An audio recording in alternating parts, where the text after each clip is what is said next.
So we finished chapter 4. We didn't get any romance options, so we're gonna run this back. And yeah, so I've played up to this point already. Moving forward, it's all new to me. So this is a conclusion. I did read that this game. I did read that it's chapter 5 is not significantly longer, which I thought it was going to be, but it's not. So we're gonna finish this pretty quickly, I think. And I think we're just gonna run it back and try new options. If you'd like to continue with this world state, please save your game now. We just started. Um, and we did play Slay the Princess. That was pretty good.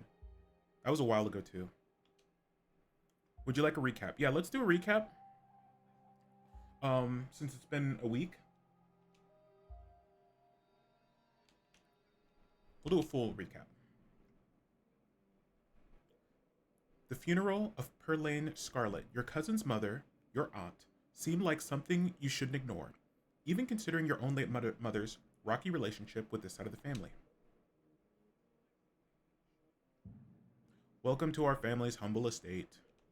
Unfortunately, due to the current state of the house, only a few rooms will be safely accessible during your stay. I wouldn't go wandering anywhere else if you value your limbs. The floors have been known to give out. Sorry, cousin? Afraid.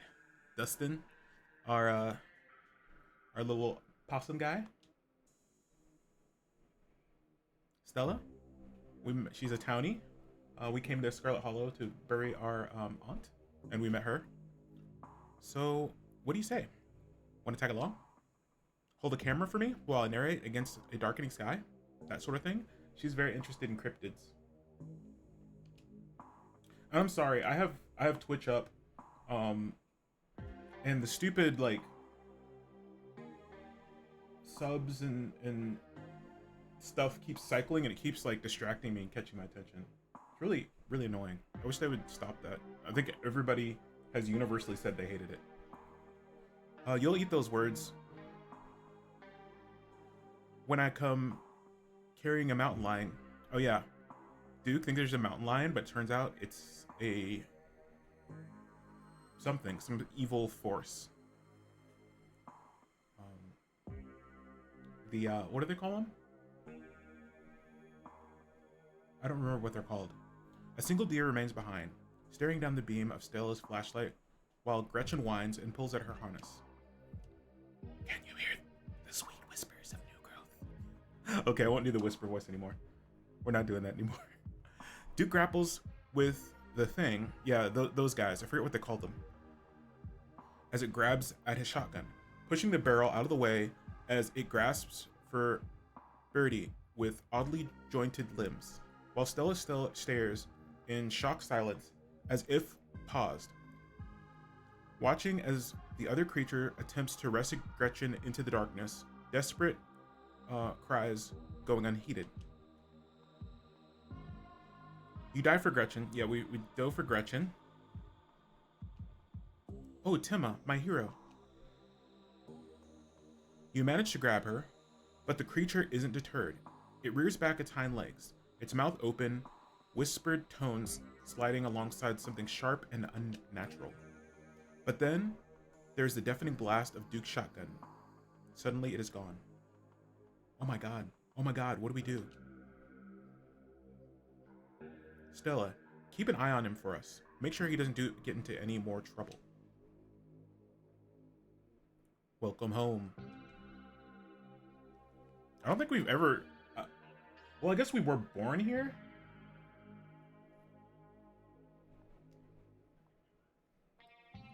But we didn't really grow up here. I don't think we'd consider this our home.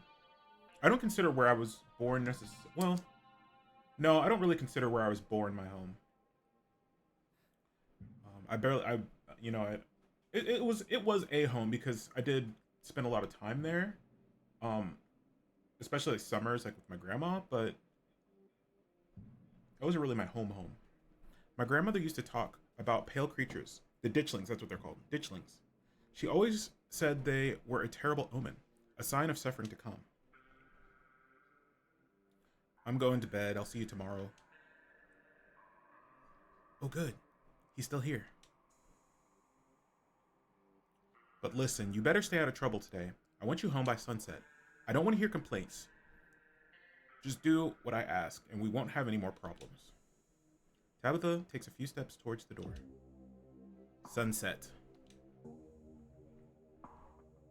Before you get the chance to decide whether or not to answer, it opens.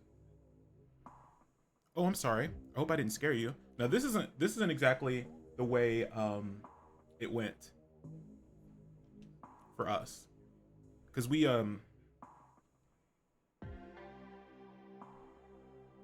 I've been thinking about what you went through all night. We met her on the path.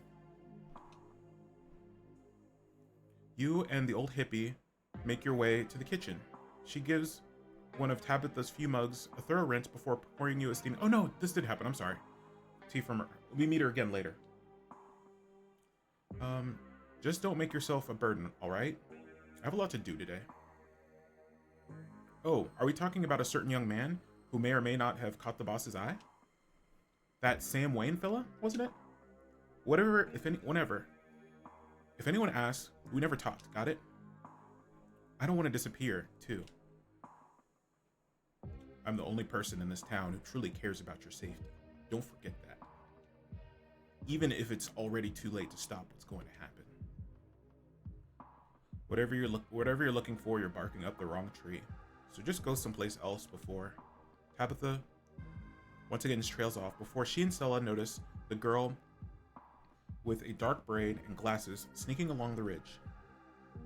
It's Rosalina. She's headed up the hill. She went in? Does Stella have no sense of self-preservation? My dad said our house is haunted. But she's interrupted by a pair of thunderous knocks. 3 of them are gone.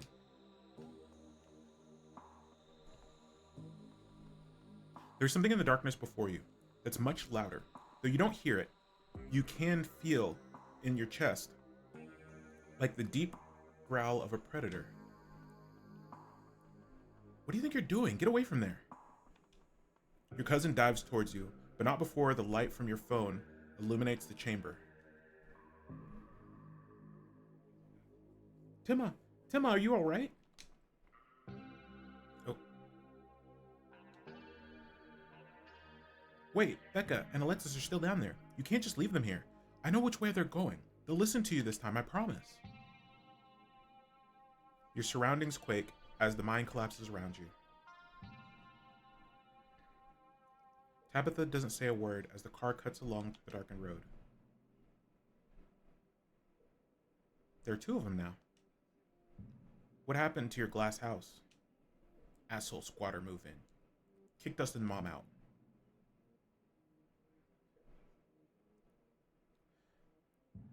As you're ready to leave, Jenny approaches from the far side of the kitchen. Tabitha remains between the 2 of you, impatiently tapping her foot. Oh, Timma, before you go, I heard a rumor about what happened last night. I mean, I heard about it before Miss Tabitha mentioned it just now. Then I heard it again. I just wanted to say, I'm so sorry you were caught up in all that. I'll be praying for Oscar and poor little Rosalina. They're such sweethearts. Couldn't have happened to nicer people.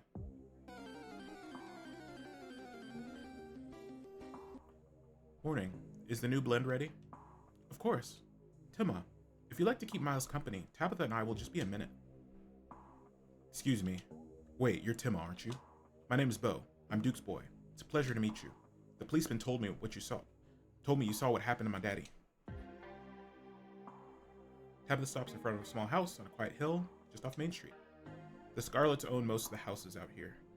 We rent them out to employees, just more convenient, you know? Your cousin pulls out a heavy set of keys from her pockets. She picks out one marked with a bright strip of green tape and unlocks the door. Come on in. Don't worry, it's empty. Yep, he's a dog. Keen eye, and judging from the series of portraits lining the walls, Tabitha wasn't pulling your leg. Every mayor of Scarlet Hollow, in living memory, has also been a dog. You can tell this dog is the mayor's, from his little sash and fancy top hat. There's a regal air about him, almost as if he knows the position of authority he's been elected to. Before you catch up to your companions, you're interrupted by a nervous man with a cross around his neck. Sounds like old Gretchen and the mayor may have some unresolved issues. Wouldn't you say? I'm Pastor Daniel. I take it you're Timon. Everyone's been buzzing about you. I'm sorry about your aunt, but I'm sure she's in a better place now. If you'd ever like to discuss your beliefs, my door is always open. The basement is what you might expect out of a tortured artist who spends all of his time confined to his studio. Discarded canvases line its edges, while trash and sketches leak out from their piles in corners of the room, hiding the bare cement floors. Ghoulish faces coat the walls in paint, staring at their creator. Anyways, make yourself comfortable. You'll have to forgive the mess. I've been distracted lately, and I haven't been cleaning much. Dinner is already laid out. Dinner rolls, spaghetti, light salad. Stella is nervous, talkative, and Reese is suddenly quiet and tense, his shoulders tight as his mother perches on the chair next to his. Dr. Kelly's eyes, all of you with sharp, fierce gaze. So we're talking about maybe watching a movie sometime this week, while Tima isn't still in town? We'll have to see how you're feeling. I can handle a movie, Doc. Yeah, we'll just sit downstairs, in the dark. Reese is used to that. I'm sure he'll be okay. You're always overestimating how much you're able to do, Reese. This is why you keep getting sick. If I get sick, so what? It's not like it's ever gonna change. I'm sick every day, and I'm not getting better. I don't want to spend the last few miserable years of my life holed up in the basement alone just because seeing my friends has been deemed too strenuous. I'm an adult, for God's sakes. I can't believe I have to ask for permission from my mom just to have friends over. Reese stops mid-sentence, wincing in pain and wrapping himself in his arms. Don't say things like that. I'm doing everything I can to try and fix. Silence as Dr. Kelly's eyes shoot open. Reese? Reese abruptly pulls himself from the table and leaves. Hey, you're just in time. Rosalina's situated in the back room. Alexis is going to keep her company, while we hopefully get all this sorted out. Oscar startles as the door swings open. Seemed like I made it just in time. Let's get the show on the road. I don't have all night. Whoa. This is where I've seen it. It appears on top of the stain. Stella pulls back the carpet, revealing a hatch. The floor around it stained with reddish brown. I'm going for it.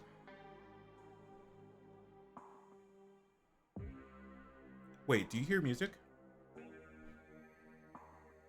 Movement stirs as a figure cloaked in the shadows rises to attention. Stella? There you are. I would have found you sooner, but the resident clearly doesn't want me here. Doesn't seem to have the same issue with these miserable parasites.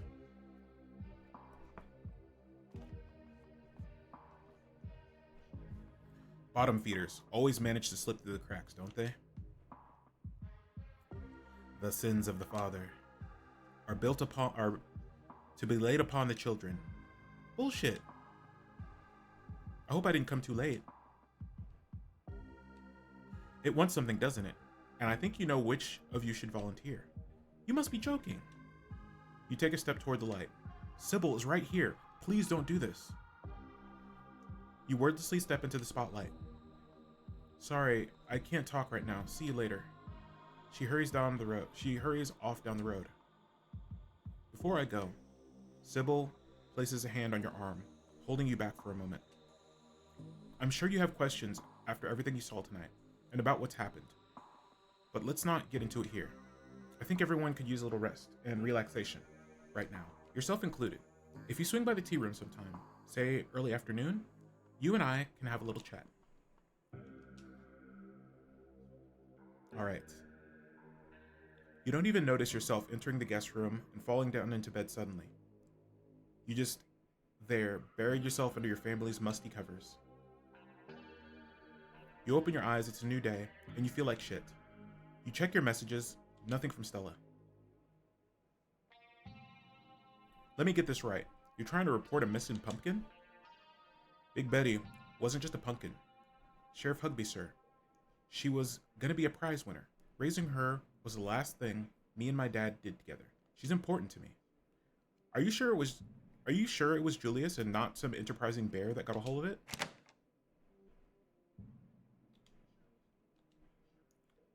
Y'all know Julius thinks that land belongs to him. He probably thought Big Betty was his to take. He ain't coming to his door. So, for all I know, he might be all the way to the state fair by now with our pumpkin. Ain't there something y'all can do about it? Listen, kid, you're only a year into this gig. Trust me. The longer it goes on, the more it sucks the life out of you. At first, you're just unhappy, but you think you can weather it till you find something better. A paycheck is a paycheck. I get it. But next thing you know, you've lost 10 years of your life to a company that doesn't give a solitary shit about you, that uses up every free second it could suck out of its workers and pays us just enough to survive, but not so much so we can ever save enough to get the hell out of here. Zax, we could get fired for this. I really need the paycheck. My sister needs the paycheck. I'm the only reason she can afford her tuition right now. I can't get fired. You take the tea, sipping it delicately. The citrusy smell, fleeting, quickly replaced with the earthiness at its core, like you've taken a mouthful of dirt. But the aftertaste combines the two flavors into something soothing and medicinal, and you find yourself feeling more comfortable, your muscles relaxing for the first time in days. Now on to business. Sybil takes a cup from your hand, staring thoughtfully down at the sludge. Oh dear, this doesn't bode well. You've got just about every warning that can fit into the bottom of a cup. Cross, kettle, hourglass, all these mean death, misery, difficulty, and our hourglass ties it all together with urgency. It's fair to assume that this all has to do with whatever brought the ditchlings. Something is coming, and whether any of us can stop it, I'm not sure. But we may, at the very least, be able to figure out what it is. And there's a central figure here, a cat, an enemy, lurking in plain sight. This is wild. I had no idea all this was here. An entire hospital wing rotting away for decades behind some flimsy drywall? His voice sounds distant. Your sole focus is finding it. Your feet move without prompting, and you stumble down the hallway towards the far wall, barely registering the antique clutter as you stagger forward. Whoa, are you okay? You don't respond, and you don't bother to retrieve the axe. The wall's rotten, water damage, having eaten away at the wood over the course of unknowable years. The planks, nearly reduced to sawdust. You tear into it. Enemies upstairs. Enemies outside. We're surrounded. Even if I get out of this house, I won't be safe. You won't be safe. As Reese tears his clothes, paint bubbles out from the canvases. His ghoulish figures peeling themselves out of their two-dimensional world, invading yours, crawling up the walls.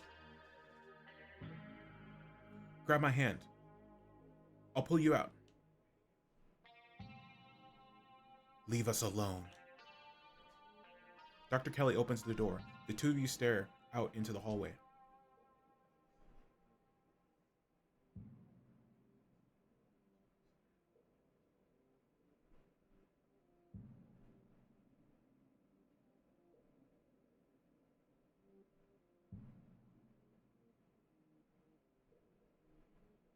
Is this what you were so afraid of?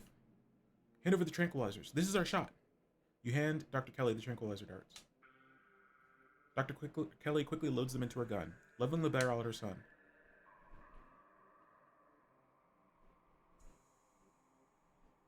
Timma, I thought we were in this together.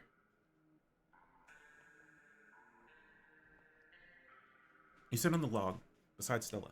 Timma, that ghost really did a number on you. You close your eyes, your exhausted body succumbing to sleep almost immediately. As you drift off, you think of Reese, trapped in that tiny windowless room. All his greatest fears realized. His body is no longer his own, but you stopped him from killing Dr. Kelly. The world, at least for now, is protected from him, and you think of nothing. It's time to continue your journey. A lonely piano refrain echoes through your head as you sleep. It feels like it goes on forever, clumsy and uncertain of itself, stopping and starting at random.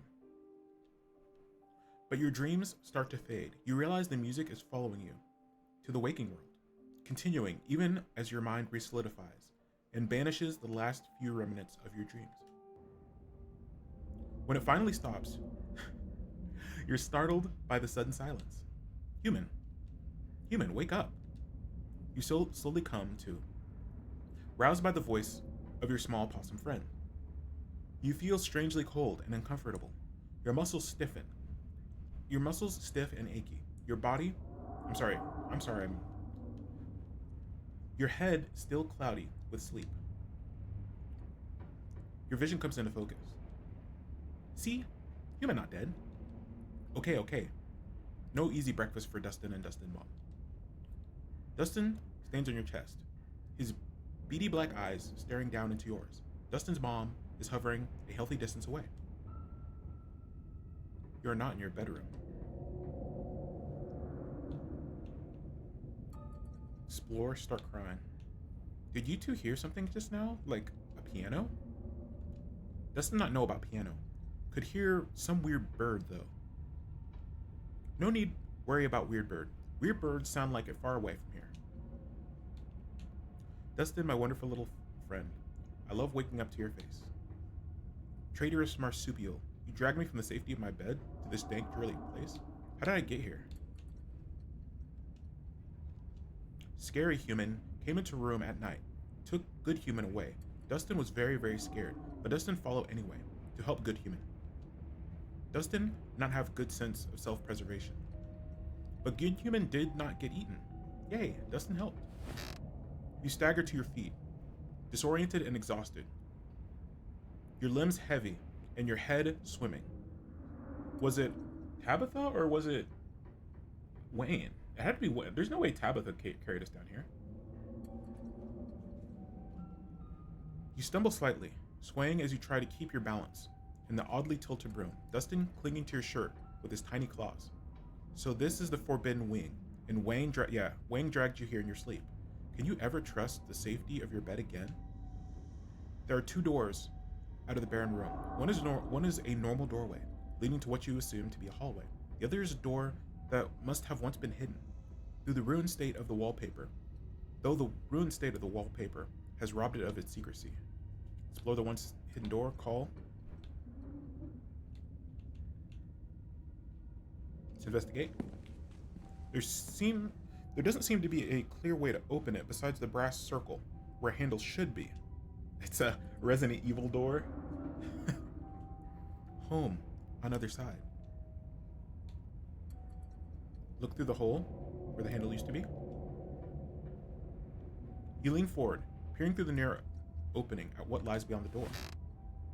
The marsupial is right. It's your room. Which means you'd be able to slip right back into the safety of the rest of the house if you could just manage to find the handle.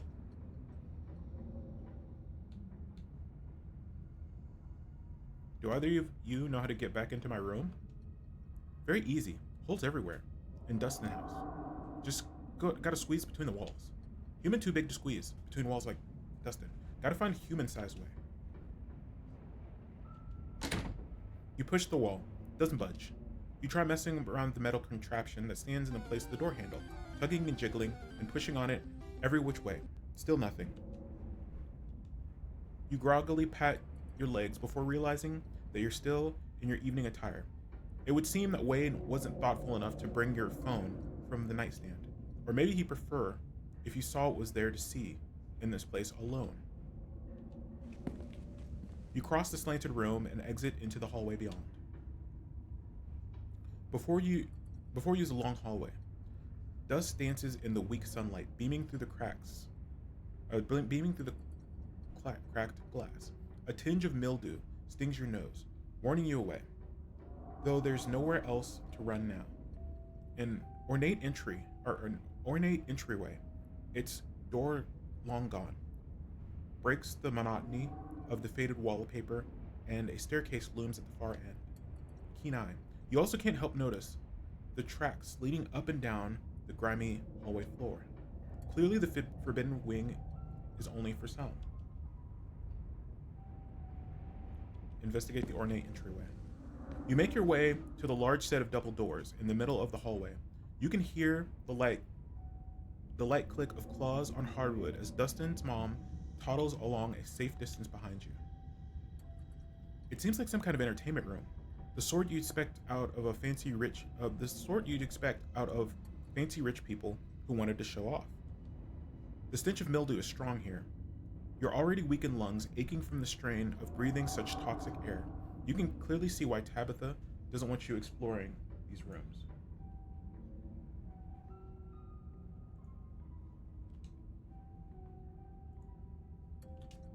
There's a large painting on the far wall. From a distance, it looks like it might depict the town. Keen eye. Your eyesight isn't what it used to be a few days ago, but if you learn to work around the degradations of your vision, a bookshelf, or rather, what's left of a bookshelf, hanging by a single rusted hinge. Its sagging shelves reveal some sunless space beyond, once hidden, now exposed by the rot of this house. Dustin almost never come here. All open space, too scary. But room behind wall is good hiding place. Dustin hide there sometimes. As he references the room behind wall, Dustin stares into the broken down bookshelf that already caught your eye. Ah, dang it, I didn't accidentally click through. The painting highlights a number of old buildings and locales, many of which you've already visited. The town hall, the estate, the mines, the clinic, still called a hospital at the time of this painting. And there are places you've yet to see, the church, as well as the historic Callaway Tremaine homesteads. The faded bronze plaque beneath reads, in commemoration of Enoch Scarlet, head of the Scarlet Hollow Landmark Revitalization Project. Let the past never be forgotten. Dustin no get. Always marking mark on old cloth. Does not know that cloth is for eating. Explore hidden room. You test each step as you make your way across the floor, or across the room.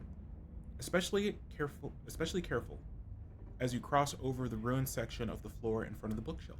You hear Dustin's mom hurrying behind you. We go to dark room now? Good. Big open space, bad. Vulnerable to attack. The space is dark. Its features barely illuminated by the faint light trickling through the myriad of cracks and holes in the wall.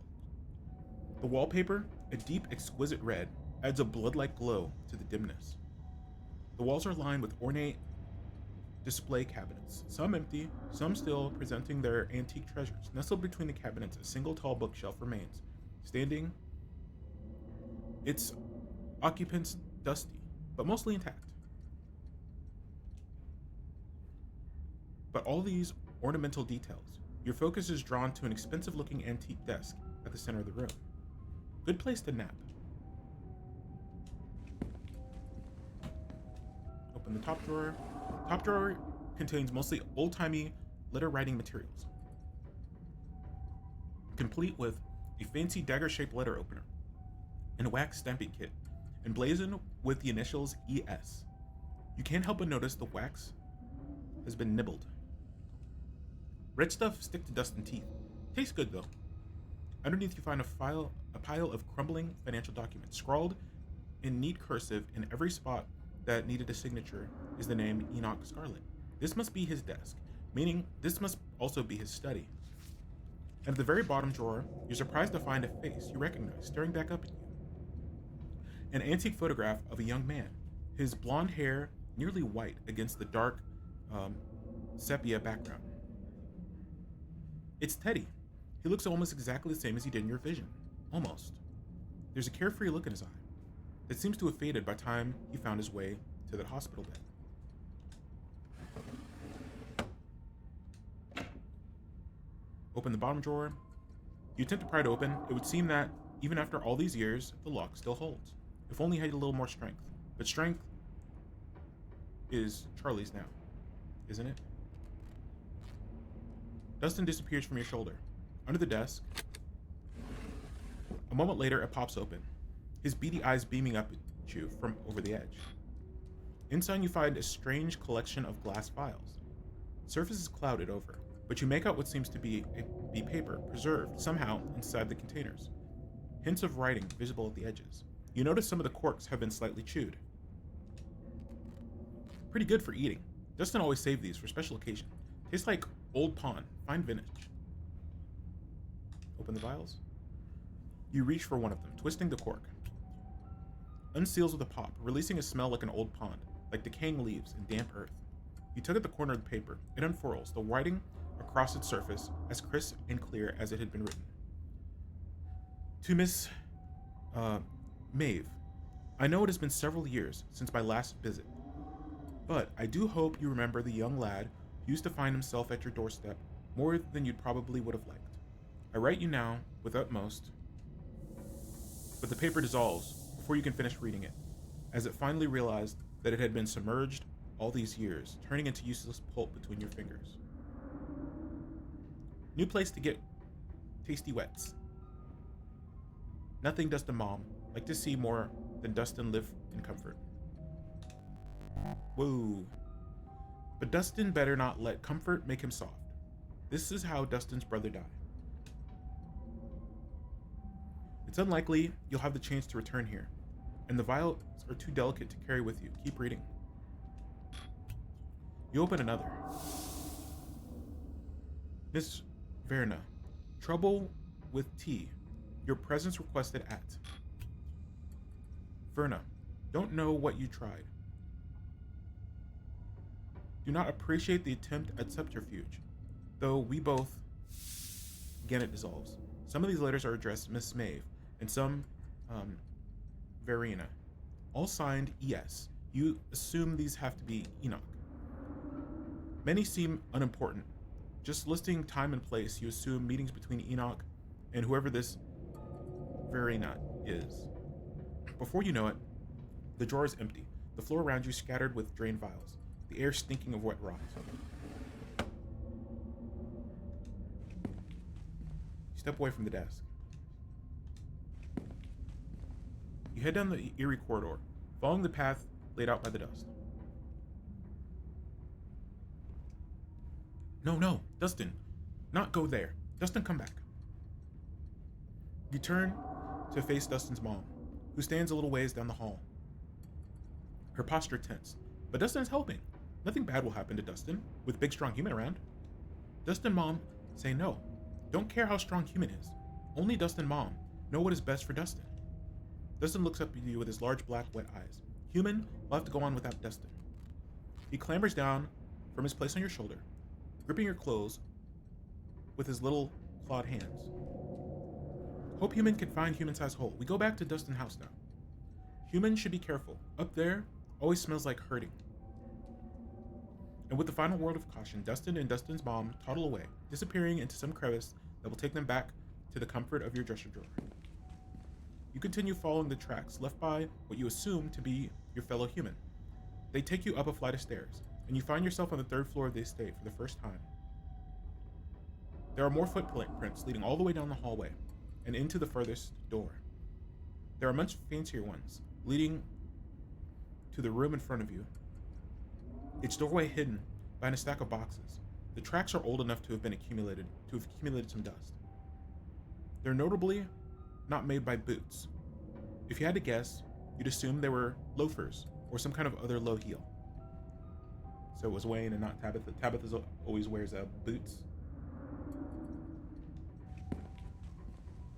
You carefully approach the window at the far end of the hall. That sure is a cliff. There's nothing below the window but the tops of distant trees, and death is straining foundation. Death is the straining foundation that somehow holds this place together, at least for now.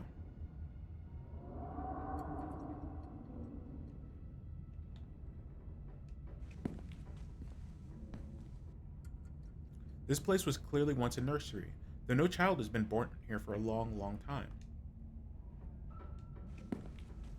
The top shelf is occupied by antique picture books. Dick and Jane, books of nursery rhymes, ancient editions of Grimm's fairy tales. The lower shelves are full of educational material, from children's encyclopedias to writing practice workbooks. From the sheer number of learning-oriented books on the shelf, you get the impression that the children who lived here were not supposed to be as interested in fun and fiction as they were in diction and spelling.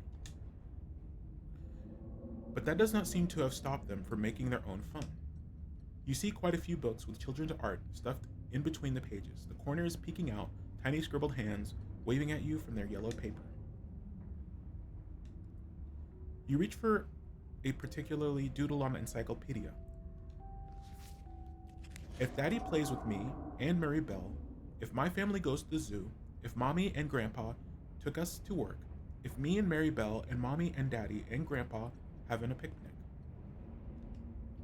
All of these are signed with the careful scrawling signature of Alexandra Scarlet. There's a strange, fantastical element to these pictures. Everyone is smiling and sitting together as any family would in a child's drawing, and yet it feels like these are drawn in the same hopeful way a child would draw a unicorn, expressions of some reality that only Alexandria could dream of. There are less joyful illustrations as well. Daddy napping shows their father sleeping in the chair, a bottle of brown liquid conspicuously drawn on the table next to him. The two girls and what you assume must be Alexandria's doll hovering in the doorway some distance away. Dang. Mommy going to work shows the girls crying in the upstairs window of a house as their mommy walks away, an angry frown scrawled on her face. You get the feeling these are more accurate depictions of the girls' lives. The last picture you pull gives you pause. There's a new figure here, seemingly drawn behind a barrier. The girls sit on the other side, smiles on their cartoonish faces. The boy in the wall. The boy in the wall.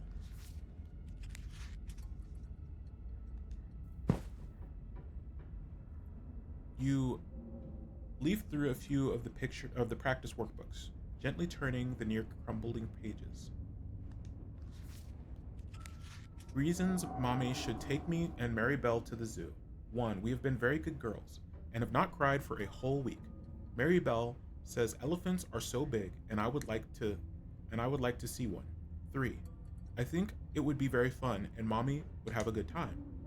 These are also the work of Alexandria. You flip through the rest of the book, your eyes unfocused as many practice sentences and letters flash by, but something near the back of the book gives you pause. Today I, Alexandria continued with, talked to the boy in the wall. There he is again. You make your way back to the hallway. Try to get past the, You do your best to shove the boxes out of the way. They feel packed full of lead. You practically hear your shoulders and hips creaking and straining with the effort. But as you might, you can only budge them about an inch. They seem to be cemented in place, and you find yourself gasping for breath after another few desperate pushes. At least you know the handle can't be there. No one has been in that room for some time. It's not worth the strain. You continue following the trail of footprints, approaching the furthest room down the hall. The door was clearly meant to be hidden, but it has been left open. The room is starkly empty, save for a rug and a few candelabras. The lack of dusty boxes, rotting antiques, mark it as distinct from the rest of the cluttered, forgotten spaces you've explored. The curtain on the far side of the room catches your eye. Below them you can see the edge of a tiled section of floor. The smooth white porcelain, a strained contrast against the hardwood. You cross the room and pull back the curtain. Oh, that's not what I expected. Behind is what is that? Breathing. Behind it is what seems to look like a shower, but in the place of a shower head is a meat hook dangling from the end of a long sturdy chain. That's not good. Your eyes travel down the wall to the drain in the floor. You can make out the rusty stains of what looks like long-dried blood, caked between the tiles. There's been an effort to clean it up, but just enough was missed. It doesn't escape your attention. It reminds you of something you might see in an abattoir? Abater? I don't know what that is. Like I'm guessing that's like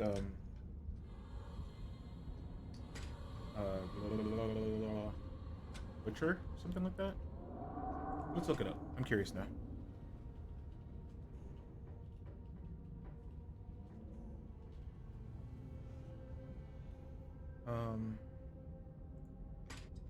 Abattoir.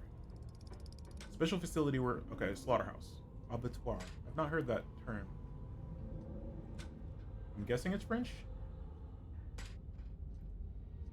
Okay. You continue forward, towards the door on the far side of the room. You exit into a short hallway.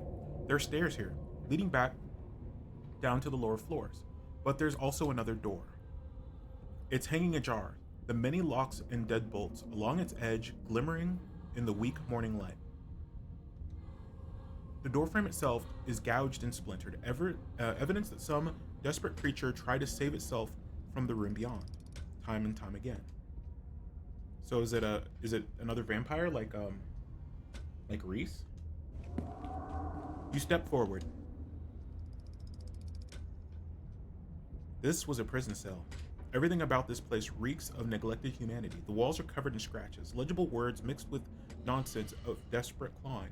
The one window set high in the far wall is fitted with a thick pane of glass, as if the iron bars just beyond wouldn't be enough to hold the imprisoned.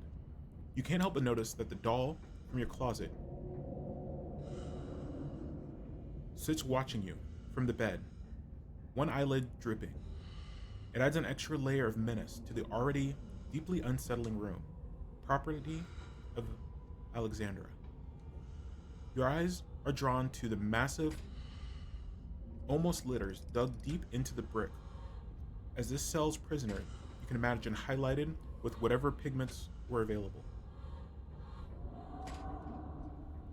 And then, one final detail grabs you, a metallic giant from the filthy bare mattress, a doorknob. This is what you've been looking for. Was it left here for you? As you take it, a sound wraps around you. Music. The tingling of piano keys, played by a clumsy hand. They echo up a narrow staircase at the end of the hall. Follow the music. You've come this far. Clearly, you're meant to go a little further.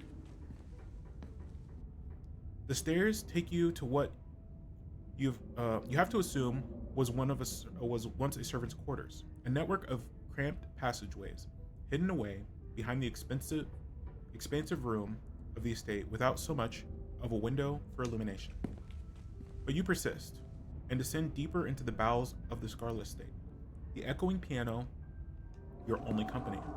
Soon enough, you see a light again, the sun creeping through the edges of a nearly hidden door. You're at the end of another long corridor. Its high ceilings and tall windows are almost disorienting. As you step out from the cramped, gloomy stairwell, the music echoes mournfully into the vast space, a chorus of wind adding a melancholic harmony as it wisps in from the overgrown courtyard outside. You found your way to the first floor, but you've yet to confront your guide. Finish what you started and find the piano player. I'm gonna, for the first time, I'm gonna do a save, out of band save. Let's see. What's our last save?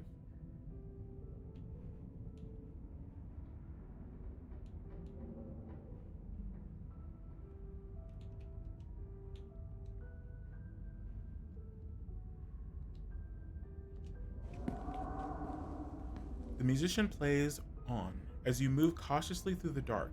The slope, now so dramatic it feels like walking downhill. Jagged remains of the floorboards jutting out like splintered trees. It had to be Wayne. Who else would it be? The flow of notes finally stops as you reach an open doorway. to once was music. Wayne stands from the bench of a battered grand piano, turning to face you. Angel of music answered his call. Hmm. So, now you've seen it, Timma. He makes his way down the tilted floors towards you. A breeze passes him, carrying with it the smell from the wound that is his body. I hope you enjoyed the show. He stops just a few paces away. And I trust you understand the implications of everything you've seen. If you aren't careful and you put your faith in the wrong people, things could go very, very wrong for you. What's with all the dramatics? Isn't this all a little theatrical? There were things you needed to see, and I doubt you would have been interested in a private guided tour. Not when I'm the one who would have been giving it. And once I helped you find what you needed to find, I wanted you to choose to come to me, to know you were truly open to a conversation. Why should I care about any of this? Because it affects you whether you like it or not. Do you want to be somebody else's puppet, Timo? I can guide you to where you need to be, but it's up to you to open your eyes. The witch holds some of the final pieces. Find her, pry them from her hands, and everything should start falling into place. Is he talking about Sybil? You have no idea who he could be talking about. I immediately thought Sybil. Unless you're already starting to figure it about her. Memory is a disloyal thing, isn't it? It is. Physical, easily manipulated. But something being missing from your head doesn't mean it's meant to be gone from the world. Remain silent. You say nothing. What was with the doll in the room? She liked it, so I liked it too. It was nice to see it again after so many years. Did you need to carry me off in my sleep? What the heck is wrong with you? You kidnapped me? How do I know you're the right person to trust? Who lived in that room last? Does Tabitha know about this?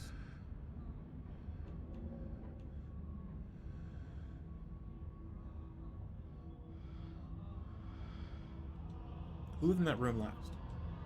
Wayne cocks his head almost playfully. I did. I'd been in that room a long time, though my being free now is meaningless in the grand scheme of things. The town itself is enough of a prison that I might as well be stuck behind that door. But at least I'm free enough to warn you.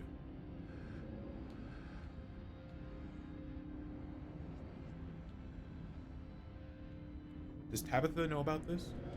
Of course. Why do you think she invited you here? No, I see what you're doing. You're trying to make me doubt her. It won't work. She didn't know me then. It's different now. We've bonded. The absolute.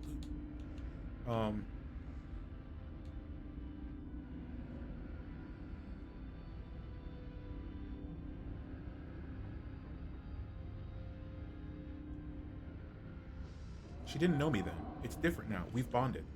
Do you think a flimsy bond formed over the course of a week will be enough to stop the generations of expectations and duty that have fallen on Tabitha's shoulders? Do you want to bet your freedom on that bond? Tabitha will always be a Scarlet.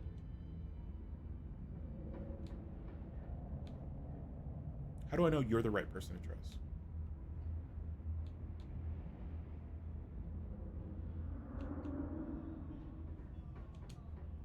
What do you mean the town's a prison? I can't leave. No one really can. As it stands now, Scarlet Hollow doesn't like letting go of its prisoners. They may be able to cross the town line, but not without paying a price. That can be changed, though. It wasn't always this way, and it was never meant to be. We could put an end to it.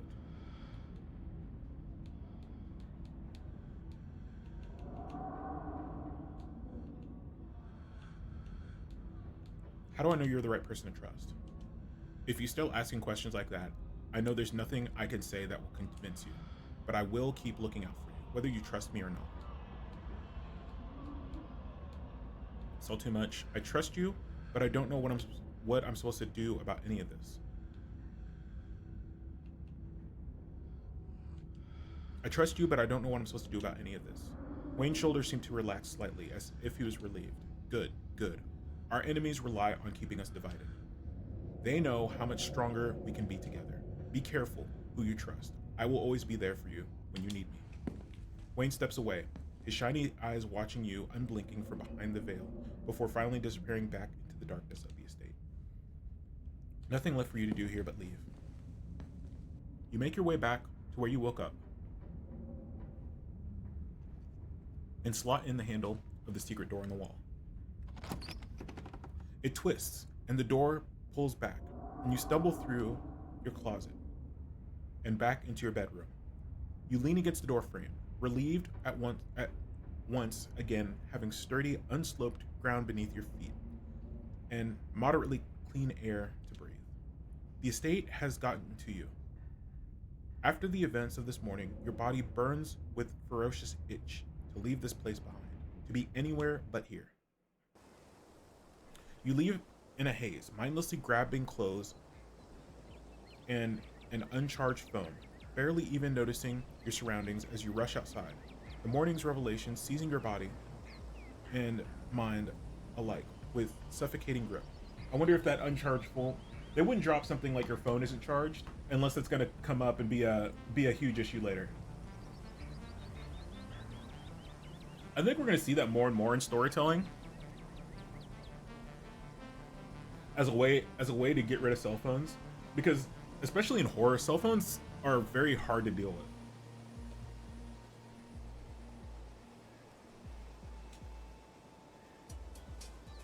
The cell, the doll, Wayne's insinuation that Tabitha has known about all of this, and even more, that she has partaken willingly in your family's crimes.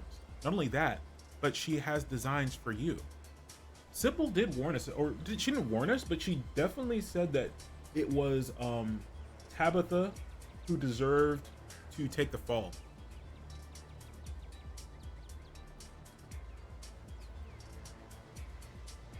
Tabitha can't be trusted. Tabitha deserves a chance to explain herself. Tabitha needs to explain herself. Wayne can't be trusted.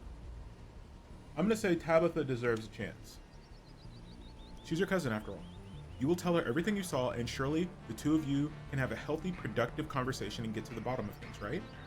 Maybe going to her to hear her side of things directly is your best course of action. I'm not ready to make a move. I'm going to the library to get more information. Oh, there's a lot of choices here. I'm going to the police. The police are useless. They're useless. Don't even waste time on them. Wayne said I needed to find the witch. What? I should do that before doing anything else. I need to see Tabitha. Tabitha needs to know what's hidden away in her home. I'm going to someone I can trust. Okay. Let's go to the library, I guess?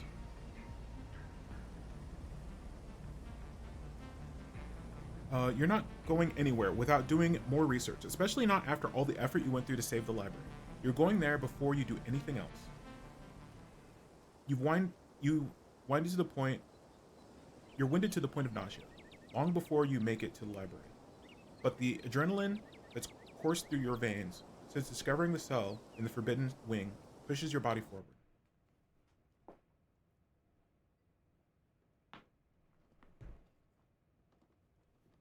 The library is somewhat less silent than usual. There are sounds coming from the open doorway of the mayor's office upstairs and shuffling of papers accompanied by a low muttering.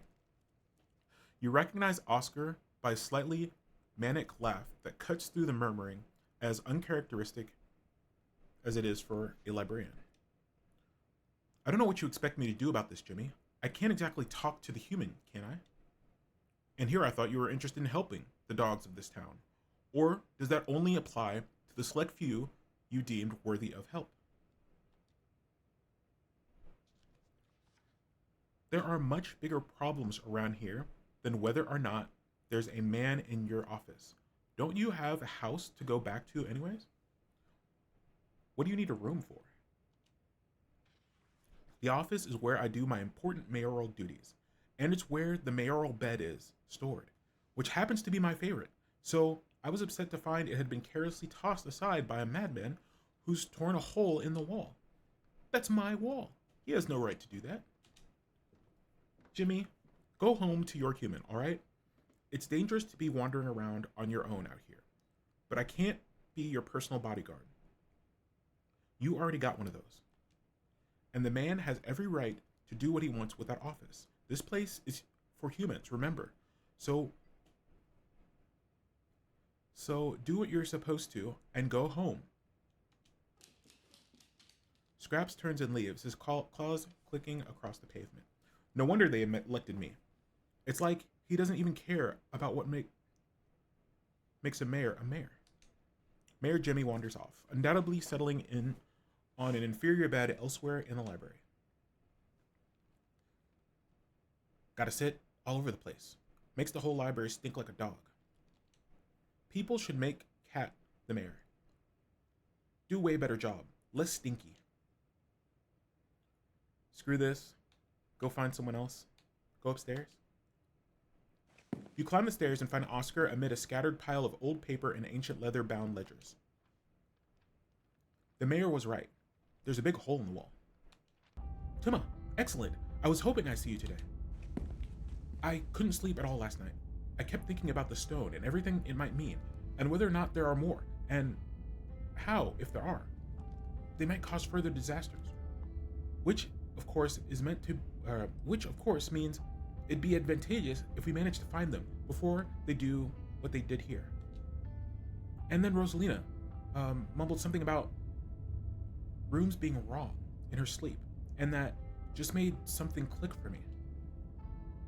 Long story short, I decided to start looking through old floor plans of all the buildings in town. At first I figured Town Hall had already shared its secrets with us, but as you see, there's still more to find. I found a dispensary. I found a discrepancy in what is now the mayor's office between the initial plans and how it stands today. So I started knocking on walls, like in the old movies, and lo and behold, an honest-to-God secret room. Some old storage closet that has been sealed away behind the wallpaper for a century, full of old holler secrets, with your family at the center of it all. There are building plans for all the locations around town, the town hall included, where there's clearly extra work done to bury things in the foundations. As part of Scarlet Hollow's landmark revitalization project run by Enoch in the period following the Shaw mine collapse. And more than that, I found what I think are models of what are supposed to be buried somewhere like this. Oscar produces a small stone object. Its details are simpler, less refined, but this is unmistakable, a model of the stone carving you found hidden away in that clinic last night. This is the one of the carvings you described to me the other day, isn't it? I wonder what they're supposed to be. Was Enoch at the helm of a secret society running Scarlet Hollow back in the day? Is there still a secret society running things in Scarlet Hollow now? And to add to the mystery, there is this name I've seen repeated throughout these documents. Verena. She seems to be deferred to as an authority, which of course stuck out to me, as there weren't a lot of women involved in government or construction or that sort of thing back then. Consulted Verena. Verena requested this change or that, so I went looking for more information on this person, but I wasn't able to find any records of her anywhere else. No birth certificate, death certificate, property purchases, marriage, divorce, nothing at all. I suppose she may have lived off-grid, but there are plenty of people who lived and died with no record that they were there. But I have to admit, I'm curious. Keen eye.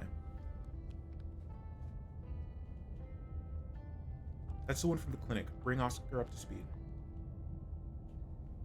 You quickly bring Oscar up to speed on the events that transpired that night. So there's confirmation then. The old hospital was part of Enoch's revitalization project. If only I'd been faster, maybe we could have preempted that disaster.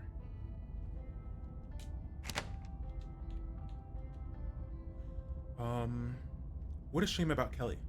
What a shame about the Kelly kid. But it sounded like the doctor knew the best course of action. Maybe when all this is over, and we've managed to break whatever curse is holding this town in its grip, he'll go back to the way he was. Oscar pauses, his eyes drifting towards the door. We have to hope it can all get better. Still, definitely supports my operative theory that these carvings are tied to the incidents that have happened in town this week. There was one installed in the Shaw mine after it had been dug out, and one installed in the wing of an old hospital, and one underneath the annex where I live, which was seemingly built specifically for this purpose. There are 2 more locations I found in the drafts here, the church and one of the old farmhouse. I believe it's the Tremaine property. Though of those 2, the farm seems like the most accessible. We'll probably need heavy machinery for the carving at the church. I don't know how long it would take to get our hands on an excavator. Maybe that's something your cousin would like to help with? But that would also mean involving her. I actually found something about Verona in this state this morning.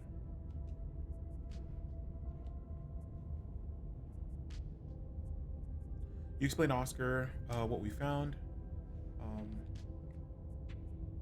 Old vials. Fascinating.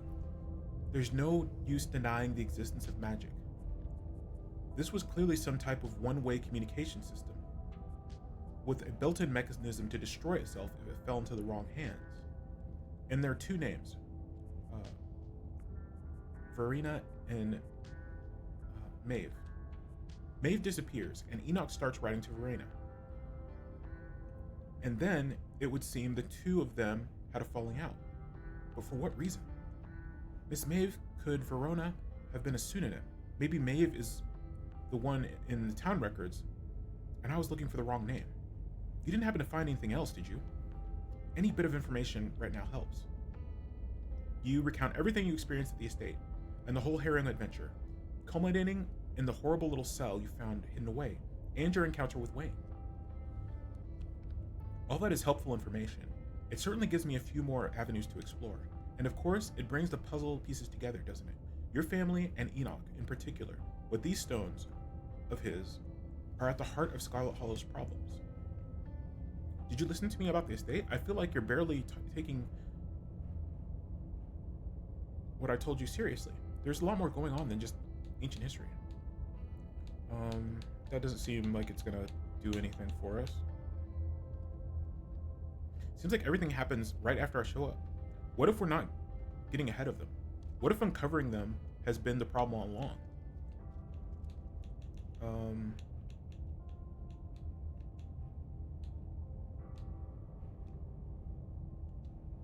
Wayne wanted me to find a witch. This Verena can fit the bill. Unfortunately, there's nothing in the records. There isn't a meaningful avenue to explore with her. No threads to follow. She probably died a long time ago. If she were alive, she'd be well over 100. I suppose a witch could live a long time. Who's to say? But I'm not sure I'm ready to entertain that sort of thinking. I've still got my feet planted too firmly in reality.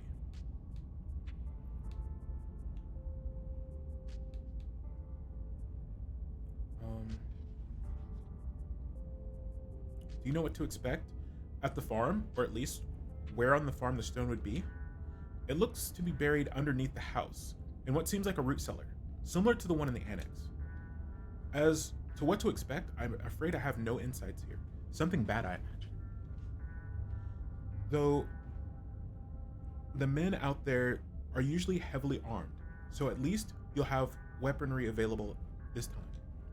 I don't think weapons are going to help us at all. These are like spirits and vampires and whatever the heck Wayne is.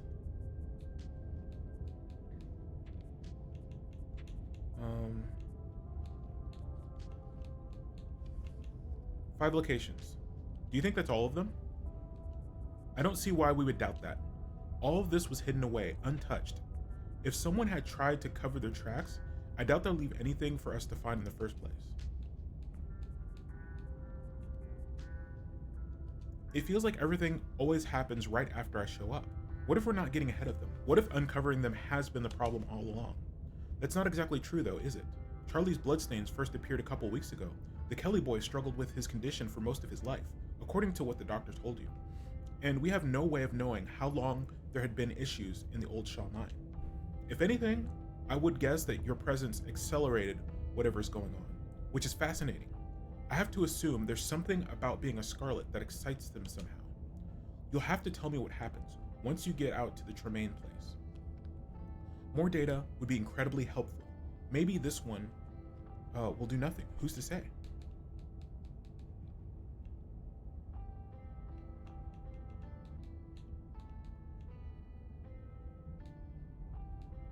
Okay, we have a plan. Let's go. So, is the plan for us to just walk headlong into danger, unprepared? Yeah. Mr. Gutierrez, I think maybe you forgot, but I asked a little while ago if you could help me with Rosalina's medicine, because I think it's wearing off, and she's having a lot of trouble. She's saying some really weird stuff. I mean, she's been saying weird stuff since yesterday, but now it's getting, like, really weird. Like in movies where people do drugs and see spirals and stuff. Yeah. So I don't know what her medication is, but if she's not taking it properly, it can cause some problems. And I know, and especially after like the trauma of yesterday. And I know there's a lot of rules about medicine, and I don't remember what they are or which one she's supposed to have every 3 hours, every 12 hours, and I really don't want to mess up. Sure, I can walk you through it again. The ones with the yellow stickers are every 3 hours. Can you just come and do it? The last couple times I came up to ask, I forgot everything by the time I got down there. And I think she also really needs some food. But all you have is onions. And I don't know what to do with those. Bro, why do you only have onions? Look, I'll be done in a minute. I promise. In the meantime, why don't you call the doctor and see if they can walk you through it? It's not like I'm the expert anyways. Dude, you're an adult. Go take care of your daughter. After we get resorted, I'll give you some cash and you can run to the gas station for some snacks for you both. We can order a pizza for dinner, if your parents haven't come to pick you up by then. How's that sound? Okay. Alex wanders back downstairs. Jesus, I keep losing track of time. Clearly, I need to get my head out of the clouds. And at least long enough to get some parent time in. Now where's this map? He rifles through his papers, searching. He finds what he's looking for and hands it to you. It's a map of Scarlet Hollow. Best route to Julie's Tremaine's farm is down Main Street. Then turn onto the first dirt road and keep going. But the map should help you keep things straight. Good luck out there, Timma. I hope it's not too bad, but we're working towards something now. I know we can solve this if we just collect as much data as we can. Okay. Let's see. Good luck. I'll be back after dealing with this. Take care of your daughter, Oscar. I can handle the farm.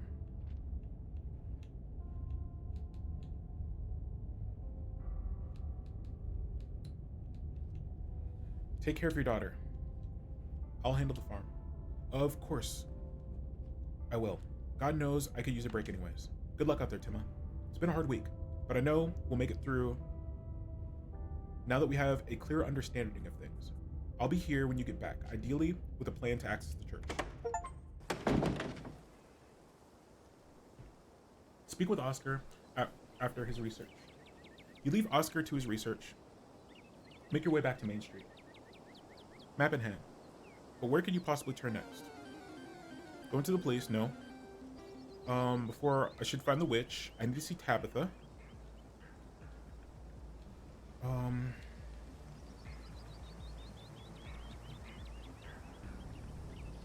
Let's talk to the witch. Wayne said I need to find the witch. I should do that before doing anything else.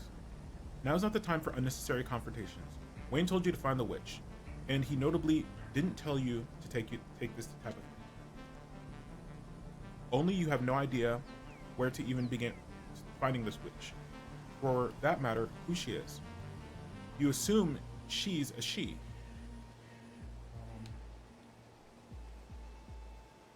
The harder you think, the more easily the answers seem to slip away, as though you're trying to grab onto dry sand on the beach. You can only hope the witch Wayne spoke of will reveal herself in time. Time right now feels like a precious resource. The weight of this morning sits on your shoulders, driving you into the ground. You have to do something to make it stop.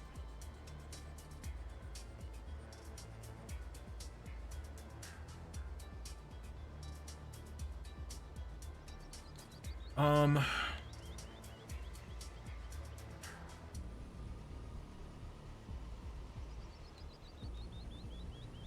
going to someone who I can trust.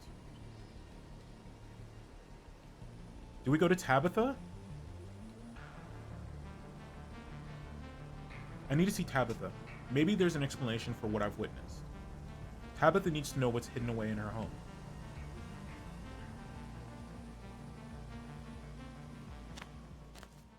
The events of the morning beg for immediate confrontation. By the time you notice where your legs are taking you, you've already en route to Scarlet Mines. You stumble down the road, your panicked thoughts directing themselves like a pointed arrow towards your destination. Things will make sense again, just as soon as you get to where you're going. It seems whatever strike on the miners are trying to coordinate has fallen through. As far as you can see, there are no picketers here today, parading around in front of the rickety chain link fence. The only sound is the constant low industrial clanking, unending productivity. The only signs of life, the slow-moving machinery beyond the rickety chain link fence. The Scarlet Hollow mines are ticking along, as they always have. There's nothing here to stop you from seeing your cousin. You're here, outside your cousin's office. The only thing left is to go inside. Knock first. You walk up to Tabitha's trailer and knock on the door. You wait for a moment. What is it now? What is it now? Come in. You enter your cousin's office to find her standing at the desk, shotgun in hand, cleaning its mechanisms with focused intent. But your cousin isn't the only person in the office. Stella is here too. Wow. Hey, it's Tima. Hello. You're here. Yes, Stella. My cousin is here to bother me at work. Not exactly a surprise. Don't be weird. What a happy turn of events. Oh, Gretchen. What a happy turn of events. These two have been talking about you all morning. And for a lot of last night. Stella darts across the room, turning the lock on the office door and slamming the bolt shut. Stella, what the hell are you doing? I'm doing the plan. The plan we talked about. The plan. Stella, Jesus Christ, it's too early for this. I told you. I had everything sorted out. There was a timeline. Come on, Tabitha. Your version of having things sorted out was so convoluted, you gotta learn to seize the moment. And in the moment, Tima is right here, alone. And you said we needed Tima alone. So this is perfect. We're just gonna have a talk, okay? Go ahead and sit down, and we can sort everything out. Did you just lock me in here? Stella, I know Tabitha is important to you, but I found some... Stella, I don't know what you... There's so many dialogue options. What the hell are you talking about? Need me for what? Is this about the cell I found in the estate? Why do I feel like I'm being betrayed right now? Tabitha, what is she talking about?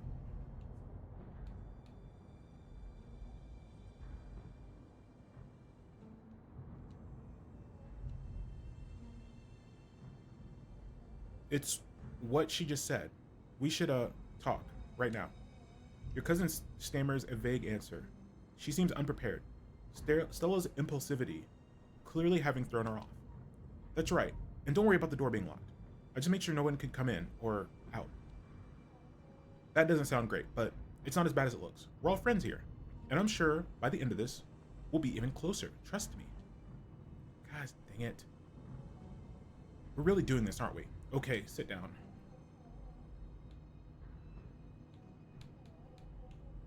Fine, but this had better be good. Behind you, Stella drags another chair towards the door, propping it under the handle. What the heck? Weirdo? Sorry, I'm just making extra sure we don't get interrupted.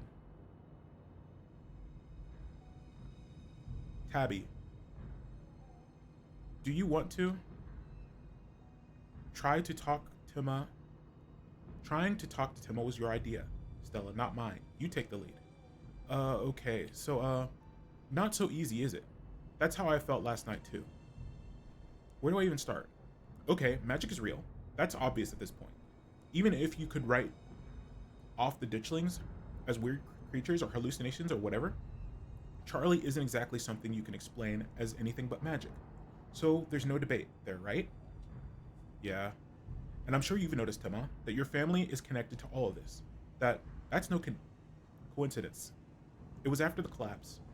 Enoch, the town was going to fall apart, so he made a deal. He saved Scarlet Hollow, but deals usually come at a cost, right? So he had to trade something for the town's salvation. Though the price was only paid by Scarlets. It's always been paid by Scarlets. A Scarlet is locked away from the world, bound to the estate by magic, and in return the town itself prospers. There isn't a Scarlet locked away anymore, which is why everything has started falling apart. The deal is broken. Well, temporarily broken, and there's only so much time left to fix it. That's where you come in. You're a Scarlet. You have the power to save the town, if you're willing to use it.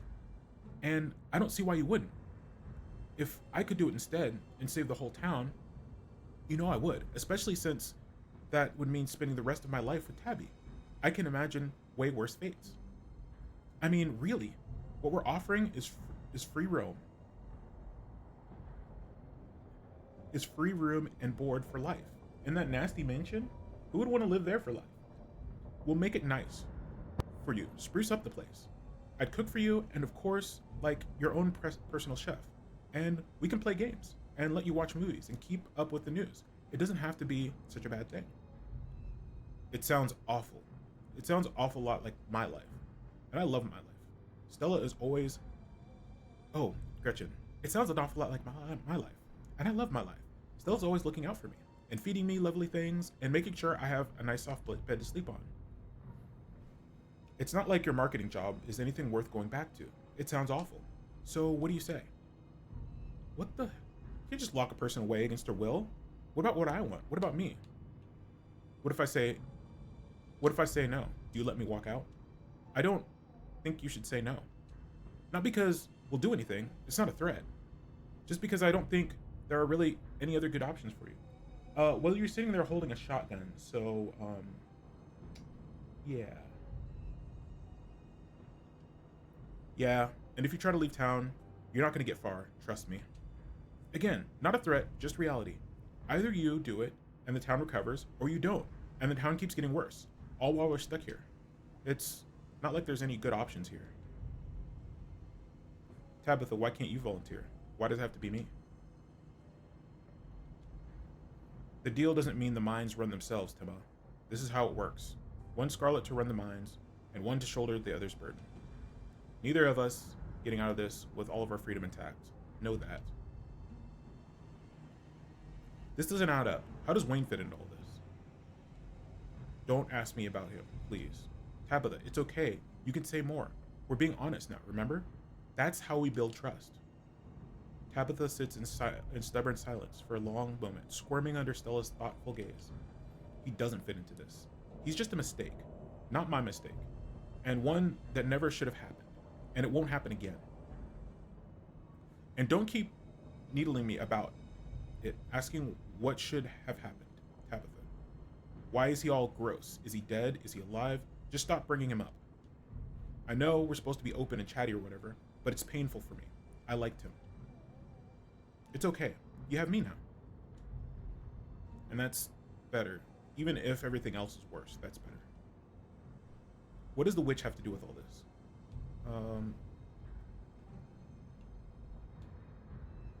You're better than this, Stella. You know this is wrong. You can tell she sugarcoated it for you. You really think she's that stupid, don't you? She's not stupid. I know this because I know her. There's a reason she's been successful in life. And it's not dumb luck. It's determination and the ability to change and adapt to what needs to be done in order to keep succeeding. That's what she's doing now. She knows I've been honest with her, and this is what needs to be done. Isn't that right? Yeah, it is. I'm sorry. I know this must feel like such a horrible thing to ask, but I care so much about this town. Everyone I know is here, my whole life. I'm sure if someone asked this of you to protect your city, including everyone in it, you would see why I feel this way.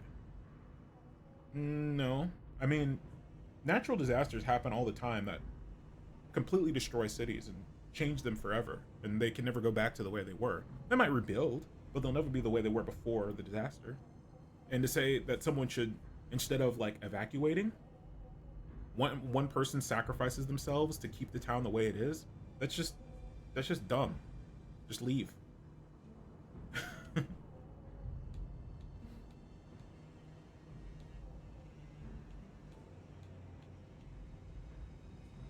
What happens if we just don't go through with this? Leave town. Let whatever happens. Let whatever happens happen. We can't do that. The speed of Stella's response is almost alarming. We can't. If we give up, the town is ruined. Done. Yep. Goodbye, Scarlet Mines. Goodbye, Scarlet Hollow. No job. No jobs means no one can stay. Not unless they're willing to live off the land. Like some kind of freakish hill people.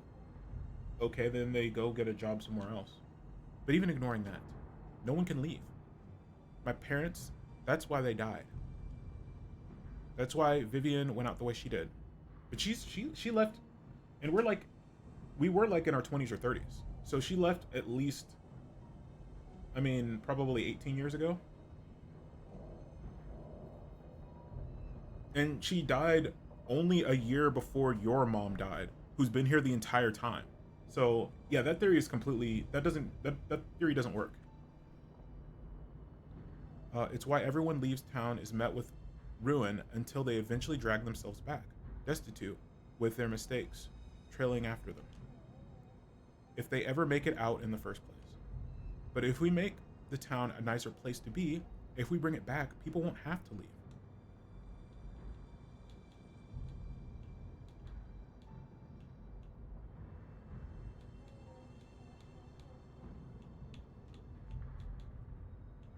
But I don't want to.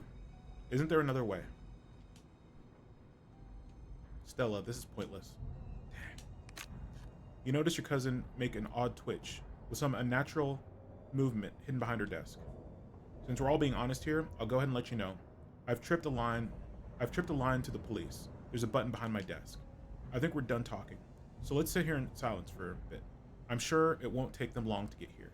It's not like they have anything going on.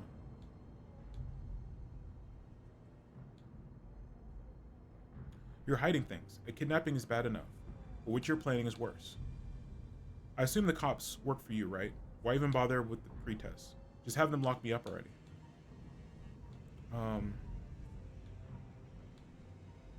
The mines aren't worth this, Tabitha.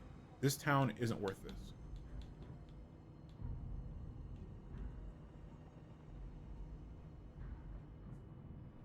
Why are you being so mean to me? I just wanted to help you. I wanted you to be happy. We're not trying to be mean. Well, okay, I'm not trying to be mean, and Tabby is just like that. She can't help it. No offense. You know I love you for it. None taken. One of us has to be the bad cop. But if you want to help us, this is how. I know it must sound like we're asking too much, but I know we can make things work. We can be happy, all of us, you included. Give it some thought, okay? Knock on the door interrupts. Miss Scarlet, permission to enter? Stella, the door. Right, sorry.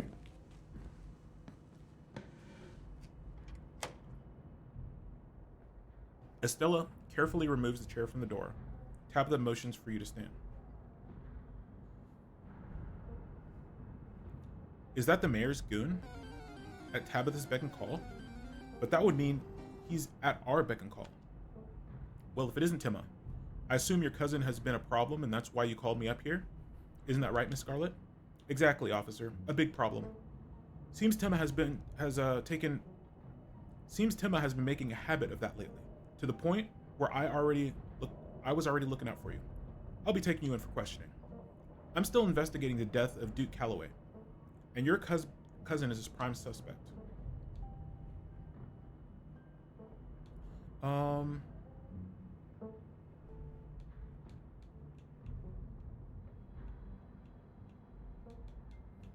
Fine, but we should swing by the estate on our way to the station. There's some things you should see.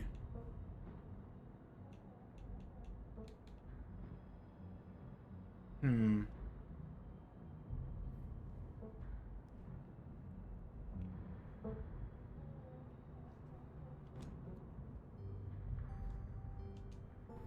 not the owner of that property. Therefore, you can't give me permission to enter without a warrant. And as the owner of the property, I don't give you permission. There you have it. And I'm not the kind of man to go breaking into people's houses. So how about we skip the detour and just take you straight to the station? Anything you say can and will be used against you in the court of law. Deputy Franklin whips out a pair of handcuffs, tightening them quickly around your wrist, and a smooth police academy maneuver. Sorry, Timma, but this is for the best. We'll make sure to come get you before the funeral. As the cuffs click into place, the officer radio crackles to life. Franklin, pick up already. We ain't got all day, boy. Sheriff, apologies. I was just up seeing a situation at the mines. Miss Scarlet tripped the you-know-what. It's all resolved, though, now. I have Timma in custody. That's nice and all, but we need you up at the farms, pronto. Got ourselves a possible 187. Ooh, brewing. 10-4. Someone's dead? Wait, 187, that's a murder. Ma'am, we've been over this before. Stop listening on police radio frequencies. She wasn't, you're just right here. Alright, kid. I don't think I got the time to take you to station, so you just have to cool off in the back of the squad car. Wait, no, you've got to be kidding me. You're gonna take my cousin with you to an active crime scene? That's why I called you. You can't put my cousin in danger, do you hear me? Franklin, quit pussyfooting around there. We need you, ASAP. 10-4, Sheriff. I'm afraid I have to, ma'am. If Timma is a threat to the safety of the town, it's my duty to make sure that the threat is contained. Then I'm coming too. And I'll be taking my own car, so you can't stop me. I highly advise you don't do that, ma'am. Your advice has been taken into consideration. There, I considered it, and I'm going. Stella, stay here and man the fort, or something, or go home, whatever. I'll call you later, when everything's settled. Do you think it could be... Let's see. Just get in the hole. Toxic Uri? Their voices go quiet as Deputy Franklin drags you out of the office, toward the squad car. You're deposited in the back seat, the door slamming harshly behind you. The issue at the mines has been resolved. I'm en route. Franklin starts up the siren. They blare as he pulls out of the mine, speeding down the road towards whatever emergency is underway, with you in tow.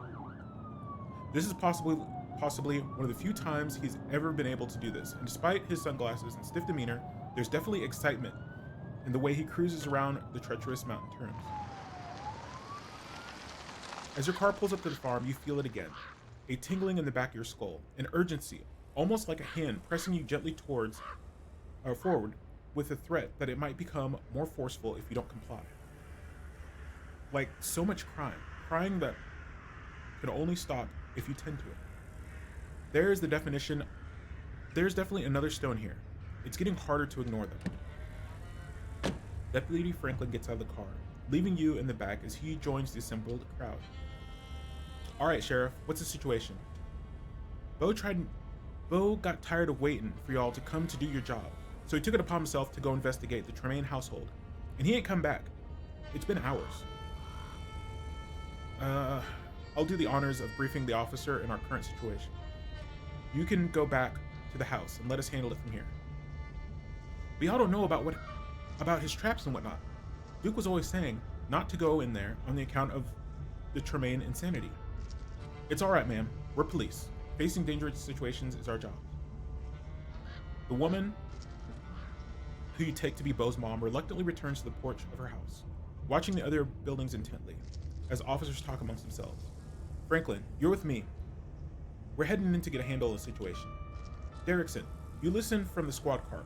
Hopefully we can settle this without you, but you're our backup if things go south, alright? Yes, sir. Think there's any hope for the hostages? Been quiet for a while. If you're asking me, I don't suspect there is a hostage. Not anymore. We're more likely giving the doc a call once this is all settled. With a tip of his hat, Hugby signals to Franklin, and the two make their way up the hill, towards the old farmhouse. Hey there, Timma. Sorry you had to come along for the ride. We'll have you back at the station soon enough. Sounds like this won't take long to settle. In the meantime, I'll keep you company. The thing's calling out to you, starting to lose its patience. You need to find a way out of here before it gets angry. Could you let me go, please? I haven't done anything wrong.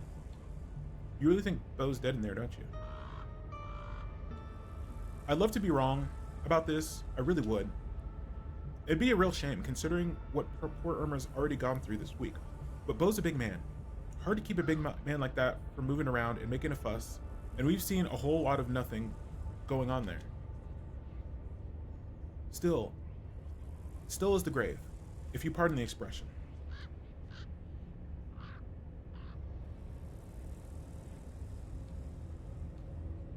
You don't understand, I need to go into the house. I have a reason to suspect there's a cursed stone that holds some kind of ancient...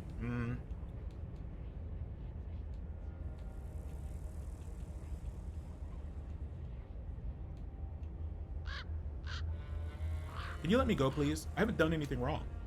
I'm sure you haven't, but that's why we're going to bring you in, to answer a few questions, so we can prove as much.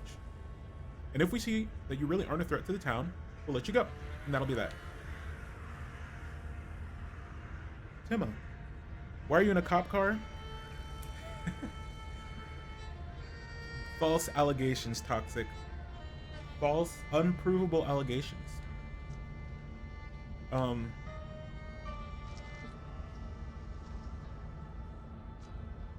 But yeah, Tabitha betrayed us. Tabitha betrayed us and told the police to arrest us, and they did. Pretty with no questions asked. Like, they didn't accuse us of anything. What about innocent until proven guilty?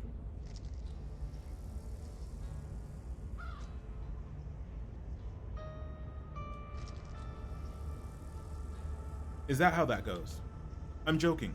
But of course, there's no way to know you're innocent unless we ask you questions like you're guilty. Just basic police work.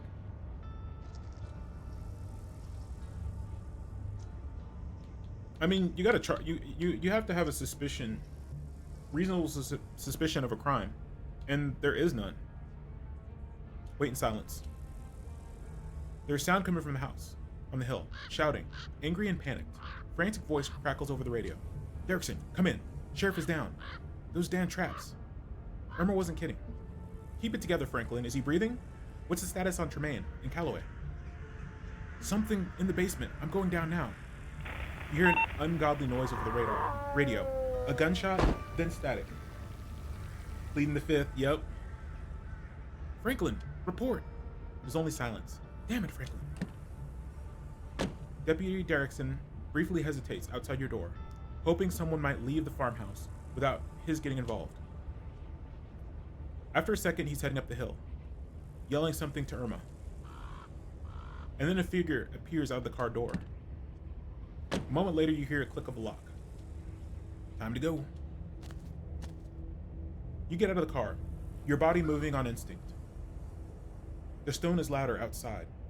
Its song is buzzing in your ears, drowning out the world, calling you up the hill towards the old farmhouse. I can't think straight. The stone is doing something to me. Will you come with me?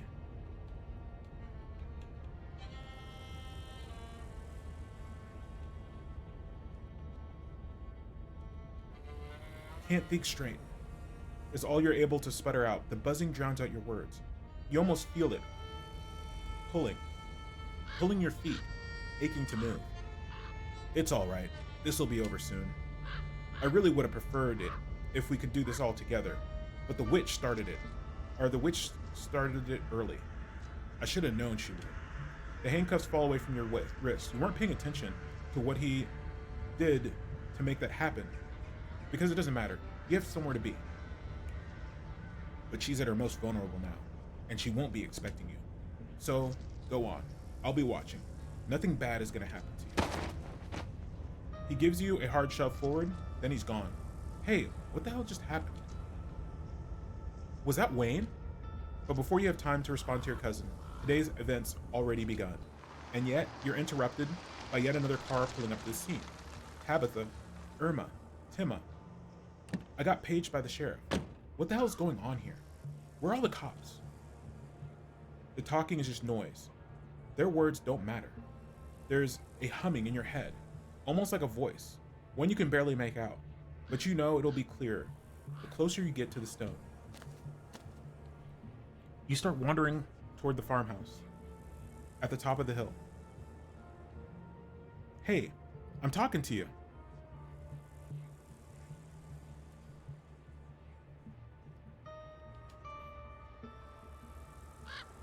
Oh, come on.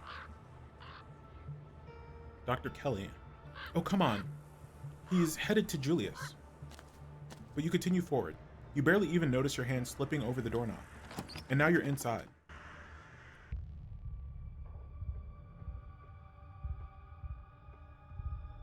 Sheriff Hugby dangles in the middle of the room, an axe attached to some strange mechanism in the ceiling. It is embedded in his face, holding up his corpse in an imitation of life. Wow. Yeah, booby traps, by the way, guys, booby traps are extremely illegal. You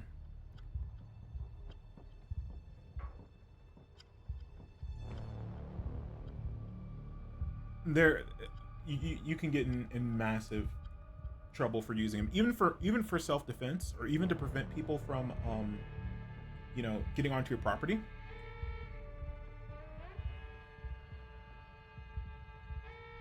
Jesus. Careful, Joan. There are traps all over the damn place. This old guy really is crazy, huh? Who the hell put something like that in their house?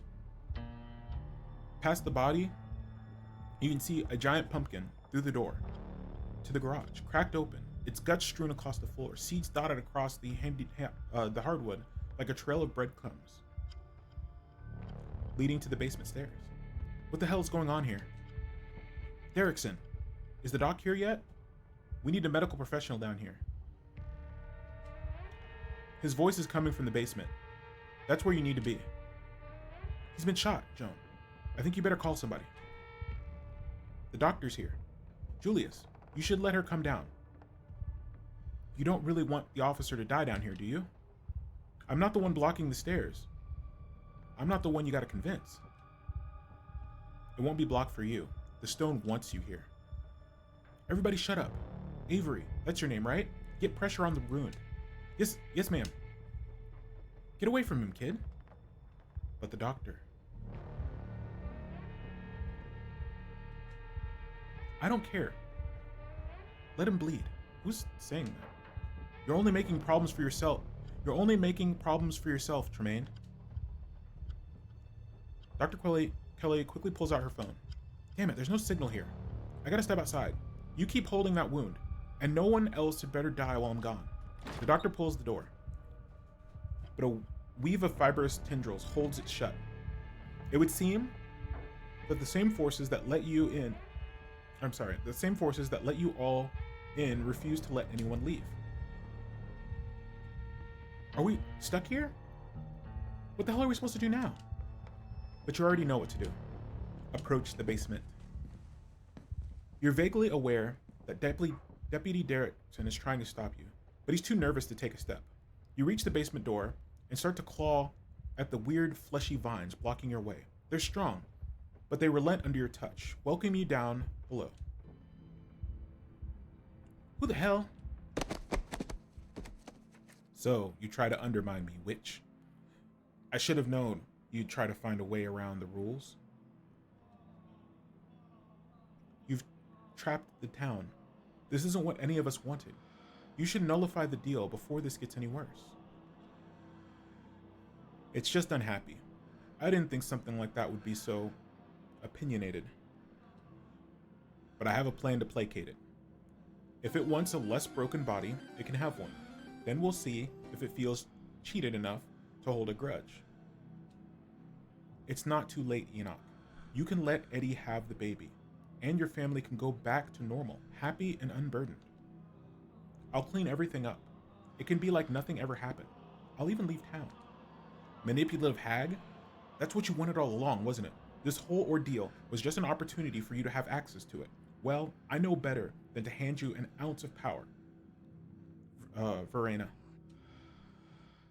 Hey. Everybody still alive? Tabitha coughs. I think I broke something. Yeah, me. Did you have to fall right into the gunshot wound? Oh, ooh. Witch, Verena. I saw it all. My family, the witch.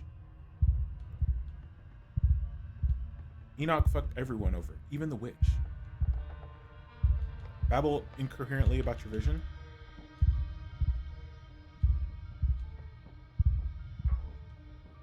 Enoch fucked everyone over, even the witch. The witch? Sybil? She sent you? She tricked you into taking her side in all this? I guess I should have known. I probably wasn't the only one whose life she decided to fuck with. Who's Julius? But that all ends now. I'm in charge here, and I'll get what I was promised. Hey, man, calm down. It's all good. Speak for yourself. Wait, who's Julius? Oh, that guy. Oh, what the heck? Your vision finally focused, and your mind once again your own. Avery watches you furtively from across the room. The man, Julius, holds a gun in a silent threat. Franklin clutches a nasty wound in his side, blood spilling out onto the dirt floor of the unfinished basement. And in the corner is Bo, something attached to him, the source of the awful noise. It stutters with pained inhalations. Bo is still breathing, but he does not look well. The stone brought you here and struck you in the middle of another nightmare. Timma, we can't get to you. The door is sealed shut. As she yells to you, her voice is faint, barely audible behind the now thickened roots and vines that block your escape.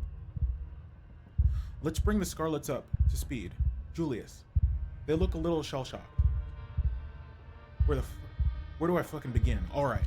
So the witch, I caught her doing some shit when she shouldn't have been doing, and she offered me a deal if I kept it to myself. Always wanted to raise a boy on my own. God forbid, God never saw fit to give me the chance. She gave me the means to right that injustice. Only it obviously didn't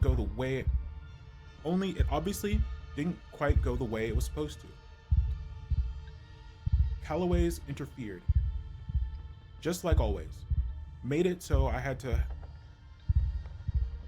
hatch him earlier than he was ready. And he came out hungry. Too hungry for me to handle. They're making some kind of freaking pumpkin baby? Why? He kept trying to get to me. So I had to hole up down here. Been stuck since freaking Wednesday night. Damn roots won't let me leave. And they clogged up the drain, so I haven't been able to call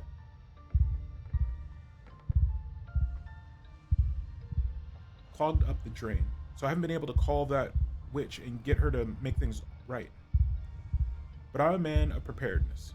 Figured I could wait it out until Bo here decided to trespass. Guess he lost a tussle with my boy, and the two of them wound up down here with me. That about sums it up. I guess in the end, it's only fair. A son for a son. And birth ain't pretty, is it? It's not like doing it the old-fashioned way is all sunshine and roses. Why would you want a freaking pumpkin baby? Just hope he winds up looking more like a person when he's done cooking. So, you blackmailed a witch for her magic beans so you can grow a boy? I watch what you fucking say to me. I'm not saying anything. I just wanted to make sure I understood your story. I don't give a shit about your story, Tremaine. None of that gives you a reason to shoot a cop. Self-defense. Castle Doctrine. No, that's not how Castle Doctrine works. You've been down here since Wednesday?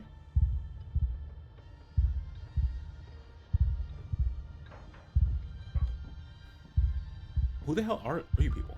I don't know any of you. Why should I care about what happens here?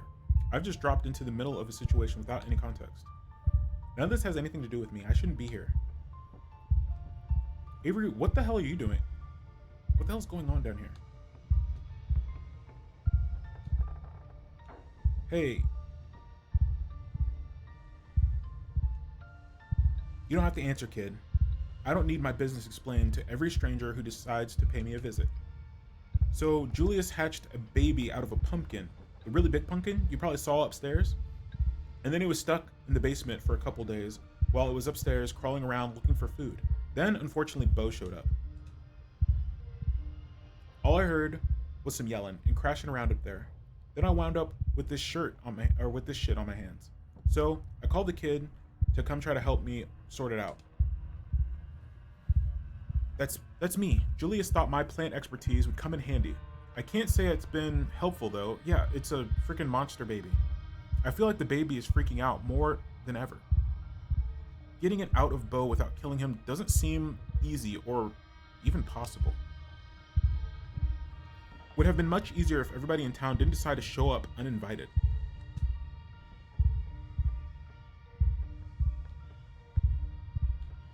Let's see. And why is Deputy Franklin shot? All I did was walk in. You can't just walk into a man's house expect to have the running place. You were getting ready to pull your gun. I was defending myself.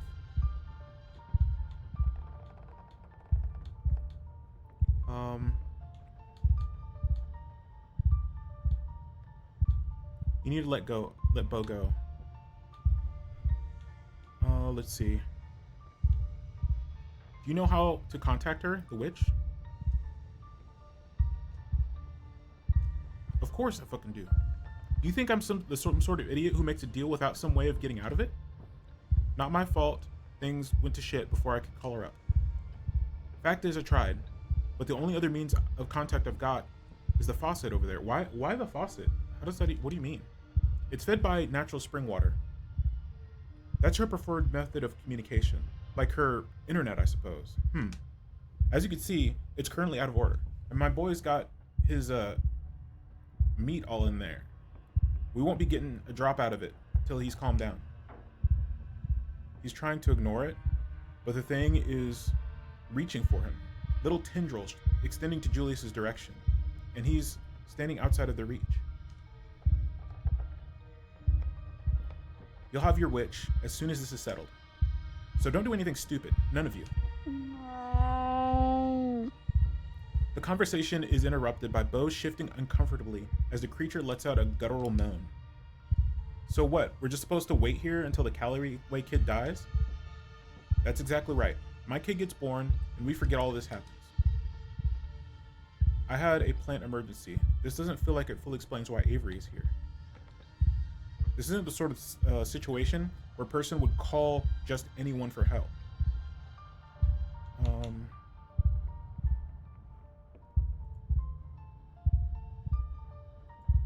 Does your son have a name? You don't name a kid till after it's born. Even I know that. Bad luck if you do it early. Wait, what? Why can't I ask that question? And what's exactly happens after this thing is finished? Do you think it's just going to be a normal kid? Would you say that about those little premature babies they keep in the incubators? We don't know what he's going to look like, but that don't matter because he's my son and I love him, and I know he'll get big and strong if he just gets himself enough food. Even if he doesn't change, he's kind of cute like this. Definitely weird, but cute. Okay, we can't do that option for some reason. It keeps... What is that thing doing to Bo? He's fertilizer. He's a person. Not anymore. He's a body that just happens to be still moving around. If my boy had the time he needed, he wouldn't be doing all this. He could have been born quietly in the field, like he's supposed to. But he came out too early. An exchange had to be made. That's what the crone always said. So I'm exchanging. But does it have to be him? Couldn't we move it to somebody else? Any volunteers? Avery slowly raises his hand. Put your hand down, kid. That's one of them rhetorical questions. You weren't supposed to answer. I wouldn't do this to you. Besides, my boy's got the biggest hunk of meat in the room, and I think he's happy with that. That'll give it up easy. I get the feeling tearing him out wouldn't be good for Bo either. Bo squirms in discomfort. The baby seems to be digging deeper.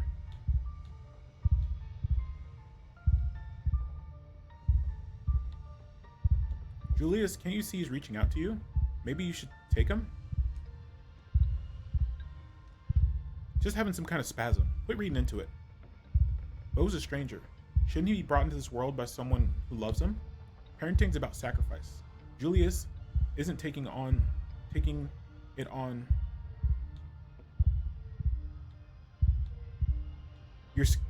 You're scared, aren't you, Julius? That's why you're letting Bo deal with this for you. You're afraid of what it's done to him. Somebody's got to be around to raise the boy. I can't just bring him in this world alone. Julius, do you think they're going to let you out of here once this is all done? Julius glances at Franklin, still bleeding, his face pale. This isn't fair. None of you people should have come here, Bo included. This is my one chance for things to go right in my life. Everybody else got their chances. Don't I deserve mine? And you're taking everything from everybody else, or you're taking everything from somebody else to get it. Franklin coughing, grabbing at his injured side. You really think having somebody else do the hard part for you is any way to start your kid's life? So what? I should kill myself? Rob myself of ever getting to see the fruits of all this? Then what's the damn point? You could always kill that thing instead. I don't think anyone has to die, Julius. Right now, it's just got Bo. And he's big. But he's still just one person. What if your kid wants more than one person? What if your kid wants more than one person can give? What if you actually let me help you? Julius falls into silence. We could handle it. Then I take care of it. When you're, Avery glances at Franklin. While I rot in jail? Look, you wanted a legacy, right? If that's what this is about, then you're never going to see all of it. That's kind of the point. A legacy is like waves left after you jump into a pool, evidence for other people to see how big of a splash you made. You want that splash to be made by somebody else's blood? Julius says nothing, watching the thing as it continues to eat Bo, its malformed hand still outstretched like a taproot, searching desperately for water. Why the hell are you talking like you know anything? You're barely out of high school. What do you know? I know about nurturing things that don't even know I exist. I know about leaving a mark, even though nobody will know it was me, because nobody sees it. But somebody might see what I made. You want Bo's murder to be what they see? I don't think you do, so let me help you. Damn it, I should have never called you in the first place. You're the one with the gun, Julius. All we can do is talk. You're the one who has to make the choice.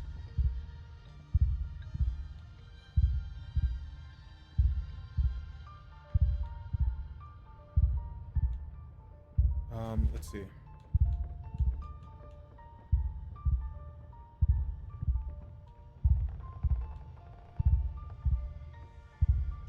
Listen to Avery. Let them help you. Julius doesn't respond. He watches as the boy shifts on top of Bo, crying meekly. What exactly are you saying we should do? Let him do that to us. Move him off Bo to see if he'll come willingly. And hopefully, the two of us could manage it better than he could on his own. Especially if we're not fighting him every step of the way. And after it's born, then what? You keep feeding this thing people forever? But it doesn't know anything. It has no idea what it's doing is wrong. Kid, don't bother.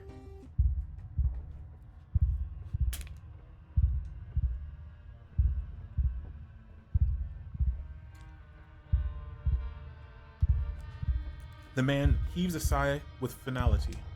Look at him. It ain't right. This ain't how a person were meant to be brought into this world. I should have known better the first damn time. Witch told me to bleed for it. That's not how God meant for things to be made. It's no wonder it came out some kind of demon. It might not be. I know there's some other way we can fix it without anybody having to die. I know we can. That's right. No person here has to die because that thing ain't a person. And at the end of the day, I don't need it anyway. You're right, kid. When I was in a pinch, I didn't call anybody else. No cousins, no nothing. I called you. Figures that means I didn't need to make myself a family.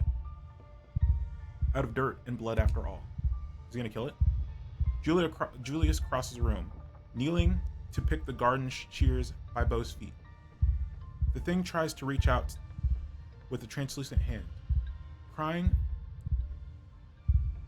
out for comfort that won't come. I'm sorry, boy. Julius, wait. He stabs the creature in its unnaturally soft skull. Bo's stolen blood oozes out from its orifice in a coagulated sludge. It emits a last wretched gurgle, and then the vines blocking the door slacken. The house groans unnaturally, straining under the weight of the dying meat of the creature. The faucet in the corner in the room, finally unclogged, bursts to life, and water pours out onto the dirty floor. You wanted your witch? Well, here she comes.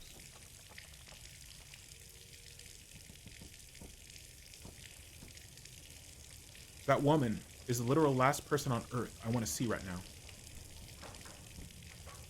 Hurts. Somebody. Doctor. Your hands are wet, the water spreading, pooling around you, making the floor slippery with mud. Dr. Kelly rushes down the now unblocked stairs, her eyes wide with horror at the scene in the basement. What the hell happened down here? Bo, can you hear me? Am I getting a checkup? I've been shot, ma'am. Need a hospital. I better make some calls. Everyone stay with me. Joan, we need to get everyone out of here before it floods. Timma, let's get moving. What are you talking about, flood? You can just turn off the water. Do none of you see the fucking water? Tabitha, did you get your head down here? No, water. But it's flooding. Up to your chest now. There's no denying it. Of course you don't see it. You're always wearing those damn sunglasses. Her words are swallowed up as it finally overtakes you.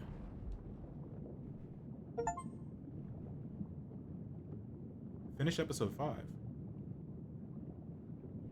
You feel like you're choking. There's waters in your lungs. Or there should be. Your ears are filled with the sound of rushing current. It's cold and dark, and there are people screaming everywhere.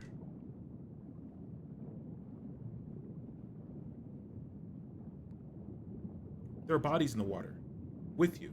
They're all dead. 1,000 corpses, 1,000 homes, all torn into pieces. But the flood recedes. It hasn't happened yet. You are the mother of a daughter, and your daughter has told you about her terrible dream. It's going to kill everyone. You are not the one who had the vision. Not yet.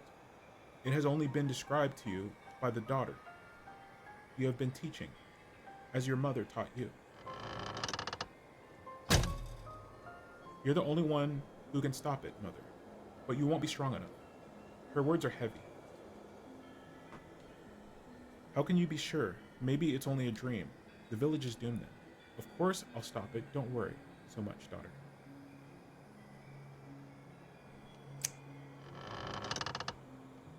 No, mother, I've seen it. You will try to stop it and you'll die. But there's another path. Take my power. I give it willingly. I won't destroy my own daughter. But I want you to be your own person. I can't do this to you.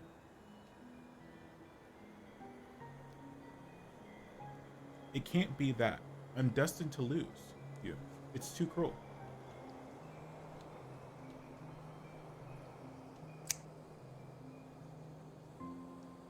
There's one way you can keep me with you. Take my power. I'll live in you, as I once did. I will never leave you. Accept and take your daughter back. Reject and let 1,000 die.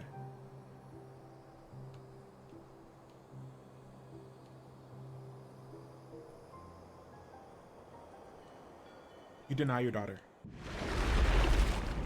The flood comes, and despite your best efforts, the village is swallowed. 1,000 bodies and 1,000 homes. But that's not how it happened. This has already come to pass. There is no changing it now. No matter how much you might wish, it had gone differently.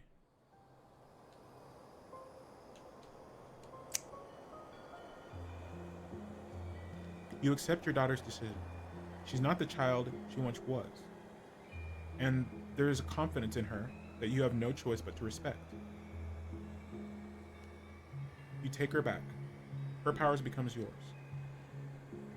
The flood does not come. The village is saved, and no one ever knows the sacrifice that was made for their lives. No one but you. Years have passed. You outlive everyone you used to know. You move on. You meet new people. You start a new life. You have another daughter. This time, the vision is yours.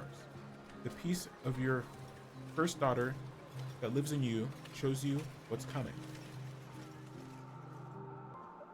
Rotting bodies in the street, the smell of sickness on the wind, church bells ringing for endless parade of funerals, an entire city whose gates will never reopen, everyone inside the walls falling to the curse of the plague.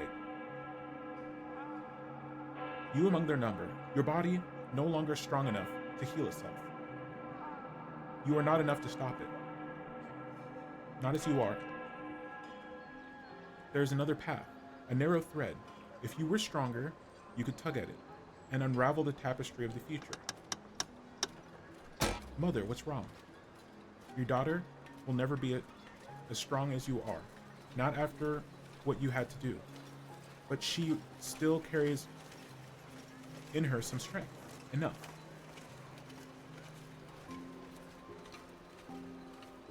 Explain to her as it was explained to you. Take your daughter back. You tell her what's coming. You explain what she has to give up.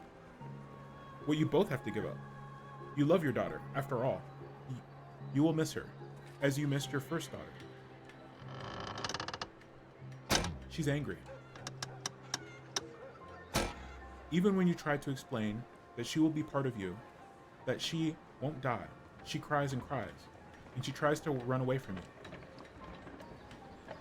Fate is attempting to cut the loose thread.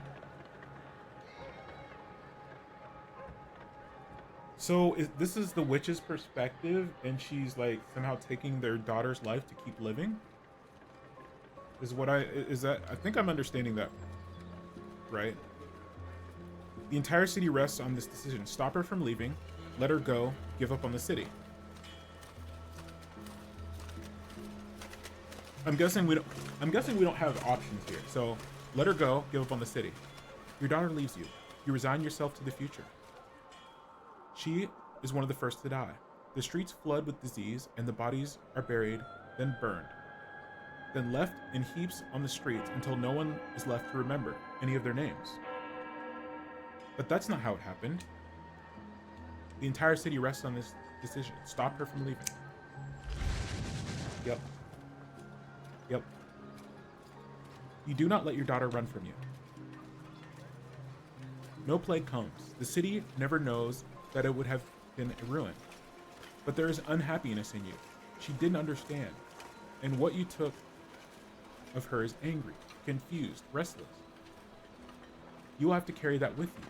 It is part of the burden of what you are. Though no one knows the depth of what you have done over the years, you have not escaped notice.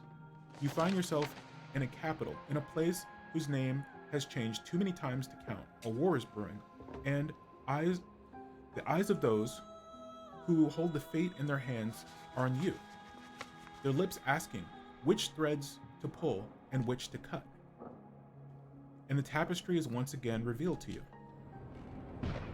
The war rages, and it never stops raging. Bleeding that spans generations. Children born to die. Decades of pain that leaves a raw wound on the world. Or it ends before it begins. The few die for the sake of the many. You can guide powerful hands to crush those that need crushing.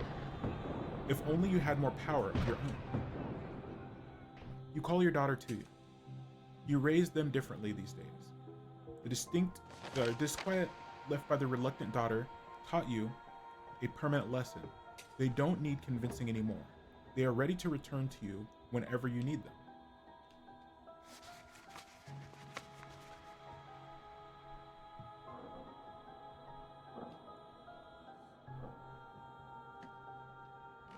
let her be free, plunge the land into generations of war. You have a change of heart. It has to end sometime. You let her go. Hundreds of thousands suffer. Countless lives are cut short. Your daughter is among them. Even in her privileged place, by your side, the war reaches her, and the both of you burn along with everyone else. You saved her for nothing, but that's of course not how it happened. Take her back and stop the war before it starts. Your daughter joins her sisters easily, as she has been trained to do. You are the only one who will remember her sacrifice and her name. A small rebellion is crushed before it becomes a revolution. The people in power are happy. You leave. You don't want to see any more visions of war. You set yourself on a place where there are no kings. And yet, even an ocean away, power finds you. A man with aspirations. Anyone can hold power here, you have discovered, if they were vicious enough to want it. The hunger in him senses the power in you, and for a time, you humor him. You allow him to give you a life of comfort, you and your daughter. You don't see a future where he ever grows more powerful than you can manage, not until the vision comes. A war like none the world had witnessed, a fledgling nation, devoured in the nest, a man who sits on a throne where none was meant to be, the world, under his cruel fist, bowing to its crushing weight. The very ocean stained red by his influence. He is already on his way. You realize too late. You have been too close to him to see it. Your choices have already been narrowed. The war is coming whether you strike now or not. The loose thread sticking out from the mass of blood, with you too weak to grasp it. But you have a daughter. You always have a daughter, until you don't. It's time to rest. Aren't you tired? Of course you are. But the world needs you. You can't let it end like this. The part of you that is your first daughter can't let you. Take it back and erase the man before his name comes to mean anything. She joins her sisters as is her destiny, and you remove him from the world. The hole where he was is filled by lesser men, none of whom remembered whose shoes they've stepped into, and none of whom can hope to command the way he would have. Blood is spilled, less blood, but you still feel every drop. You hide yourself away from the world. You and your daughter. The visions still find you, but here they're small. The decision is simple. You make them all the same, helping where you can. A storm is halted, a conflict settled. Until one day, when you are shown a dark pit.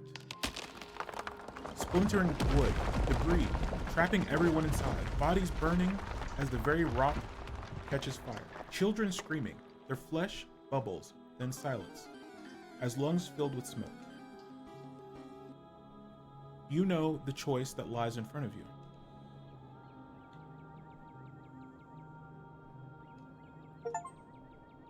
You can't rewrite history, even if you'd like to. She joins her sisters, as so many have before her. The disaster is averted, lives are saved, and you have another daughter. But that's not what happened. Not this time. You take your daughter's hand, and you look into her eyes. They're green, like yours. You don't want to do it this time. You stare out over the hills together as a plume of smoke rises into the air, but you can't hear the screams from here. You assume you will die one day, like anyone else, after all. You're long past due. Maybe you'll be lucky enough to know your grandchildren before you go. Then a man comes, and with him a vision. He's already decided. He's bringing something here, something ravenous that doesn't belong. but that has been pressing at the edges of your world, trying to find a way in. It has its way now, whether you help him or not. More of the thread you followed comes into focus, and for the first time you follow it, beyond your death. Disaster after disaster, crisis after crisis, thousands of years of little cuts that you weren't there to mend. And on it goes, longer than you can ever hope to follow. Its toll, eternal and incalculable. But there's a new thread too. If you are patient enough, if you are strong enough, when the moment finally comes, if you do everything right, you can devour this thing that sits outside the world. And it will give you so much power that you will never have to take back a daughter again. You can fix as many things as you care to fix. Floods, plagues, wars, kings. You look into her green eyes, so much like yours. You can't. Take her back into the world. Take her back and summon the entity into the world.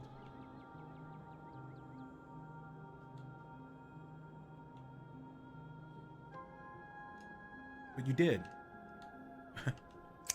You welcome her back, as you have with every daughter before her, and you help the man. He's arrogant. He cheats the thing from another world in every way he can. He wastes your time. There will have to be more daughters before the day comes that this will be over. But days and daughters come and go. You are very patient. You have to be. If you're to stop the hurt that that would scar a world without you. There to guide it. And now here you are. On the cusp of the end, the final daughter. Tema? Tabitha? Tabitha wipes her wet cheeks, doing her best to hide tears before anyone can notice them. What are you two doing here? Are you real?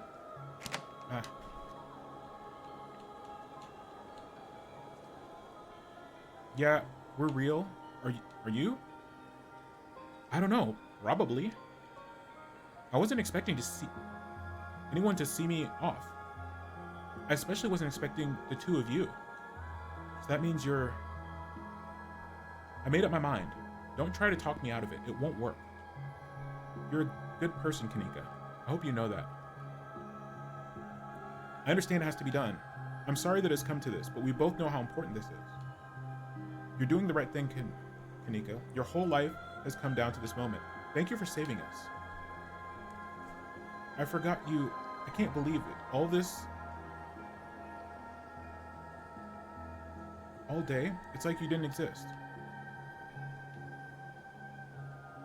You don't have to do this, Kanika. What exactly is she trying to prevent? Do you know?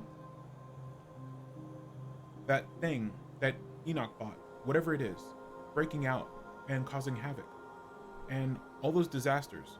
My mom would be able to stop it if she takes its power for it herself. She'd be able to fix the town and make it so people can actually leave again. Tema, don't you want that? We can forget about everything that happened earlier today. Things could be okay between us.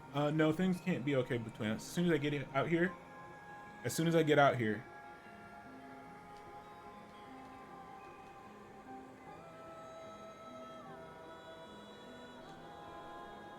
What decision? You saw the whole vision thing, right? Generations of people are going to suffer if I don't help her. Look, I'm going to do what I was born to do. I'm going to save lives, Tema.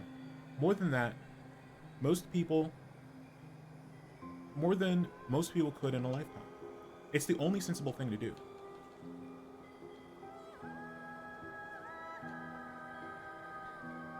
Do you really feel like your life has been meaningless? Working at a shitty little general store in a dying town? Yes, I would call that pretty meaningless. Most lives are meaningless, Tema. Hers doesn't have to be. I forgot you. I can't believe it. All day, it's like you didn't exist. That's weird. I couldn't even remember that I forgot about her. Yeah, it's part of this. Soon enough, you can go back to forgetting, and it'll be like all this never happened. You won't even know to be upset about it. How do we know any of that really happened? It happened, Timma. Which means if I don't go through with this, I know everything my mom could have stopped will be my fault.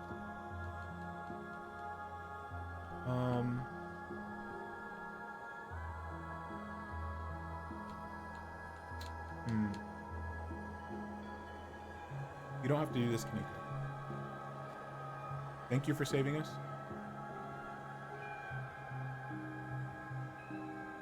Tabitha tenses. Another tear makes its way down her cheek. Yeah, this has to happen. I'm glad you get it. I really didn't want to have to argue with you two. I'm actually kind of excited. I don't really know what's going to happen next. I just know I'm where I'm supposed to be. What do you think it'll be like to be part of somebody else? You're really brave.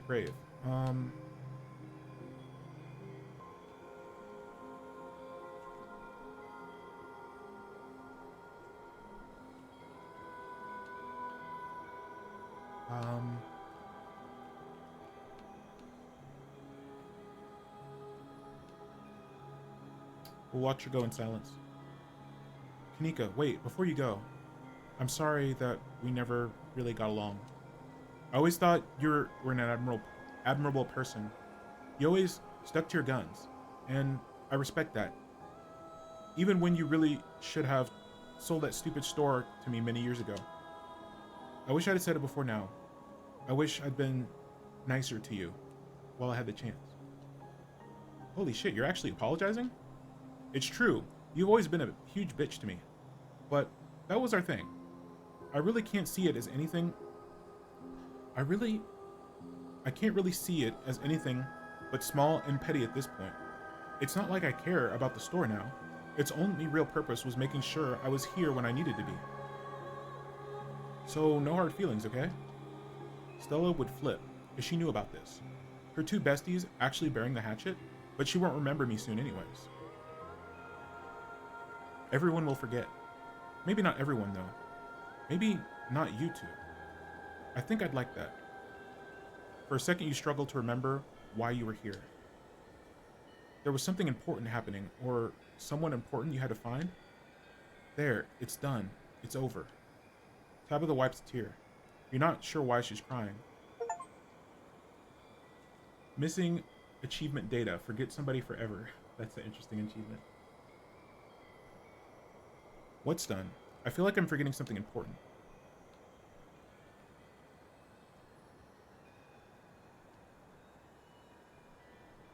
Like what? From before, or... Oh, wait a second. You don't...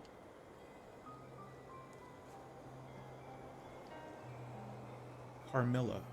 You were forgetting something important, but then you came to rescue me. Everything should go back to normal now. Tabitha seems to be made uneasy by Carmilla's presence, but the red-haired woman is right. You were looking for her. Is it... Yes, I was worried everyone had forgotten about me. I don't know how long I've been stuck here. I hope it's not too late. We need to get back to town. We have to help Stella and everyone else. But before that... She wraps her arms around you, pulling you into her embrace. She smells like herbal smoke and pine needles, with the vaguest undercurrent of coconuts. There's a comfort in the smell. It reminds you of something that bugs you, or begs for you to hold on to it, like a half-forgotten dream. Okay, break it up, please. I get it. You are very grateful to my cousin. Now can we leave? Sorry, I got a little too carried away. I was just happy. Happy to know that someone like Timma cared enough to come and save me. Of course you cared. After the two of you spent a whole day looking for Stella together.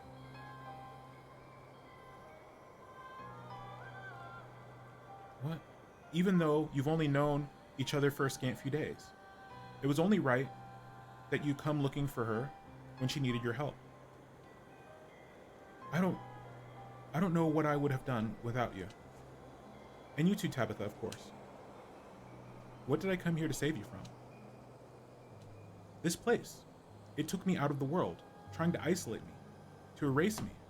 Hold on 1 second, guys.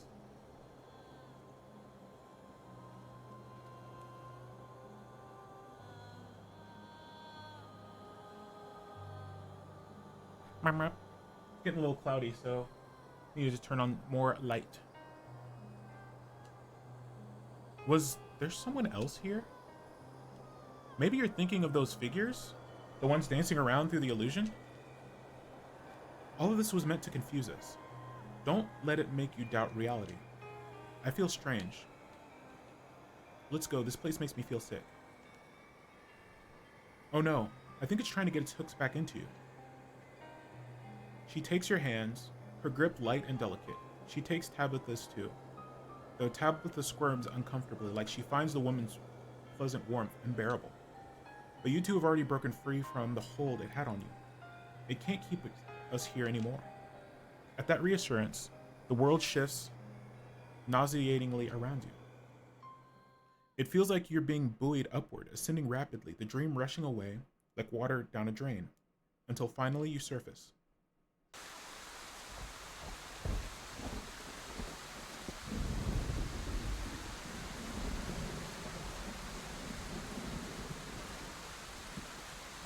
You're outside. It's raining. You have no idea where you are. Tulip? Janie? Okay, Shinigami Hunter. Finish episode 5. I didn't see all the... This is the end of chapter 5. Only one major content update remains until the story reaches its conclusion in the final chapters. Stay tuned for updates. Wait, I thought this was the final chapter. I am so confused.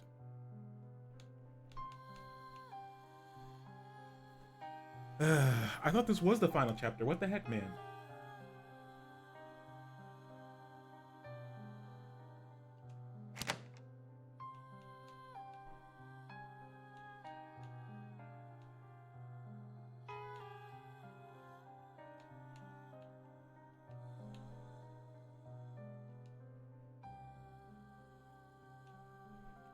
Well, I think here we will take a short break, and we'll find something else to do.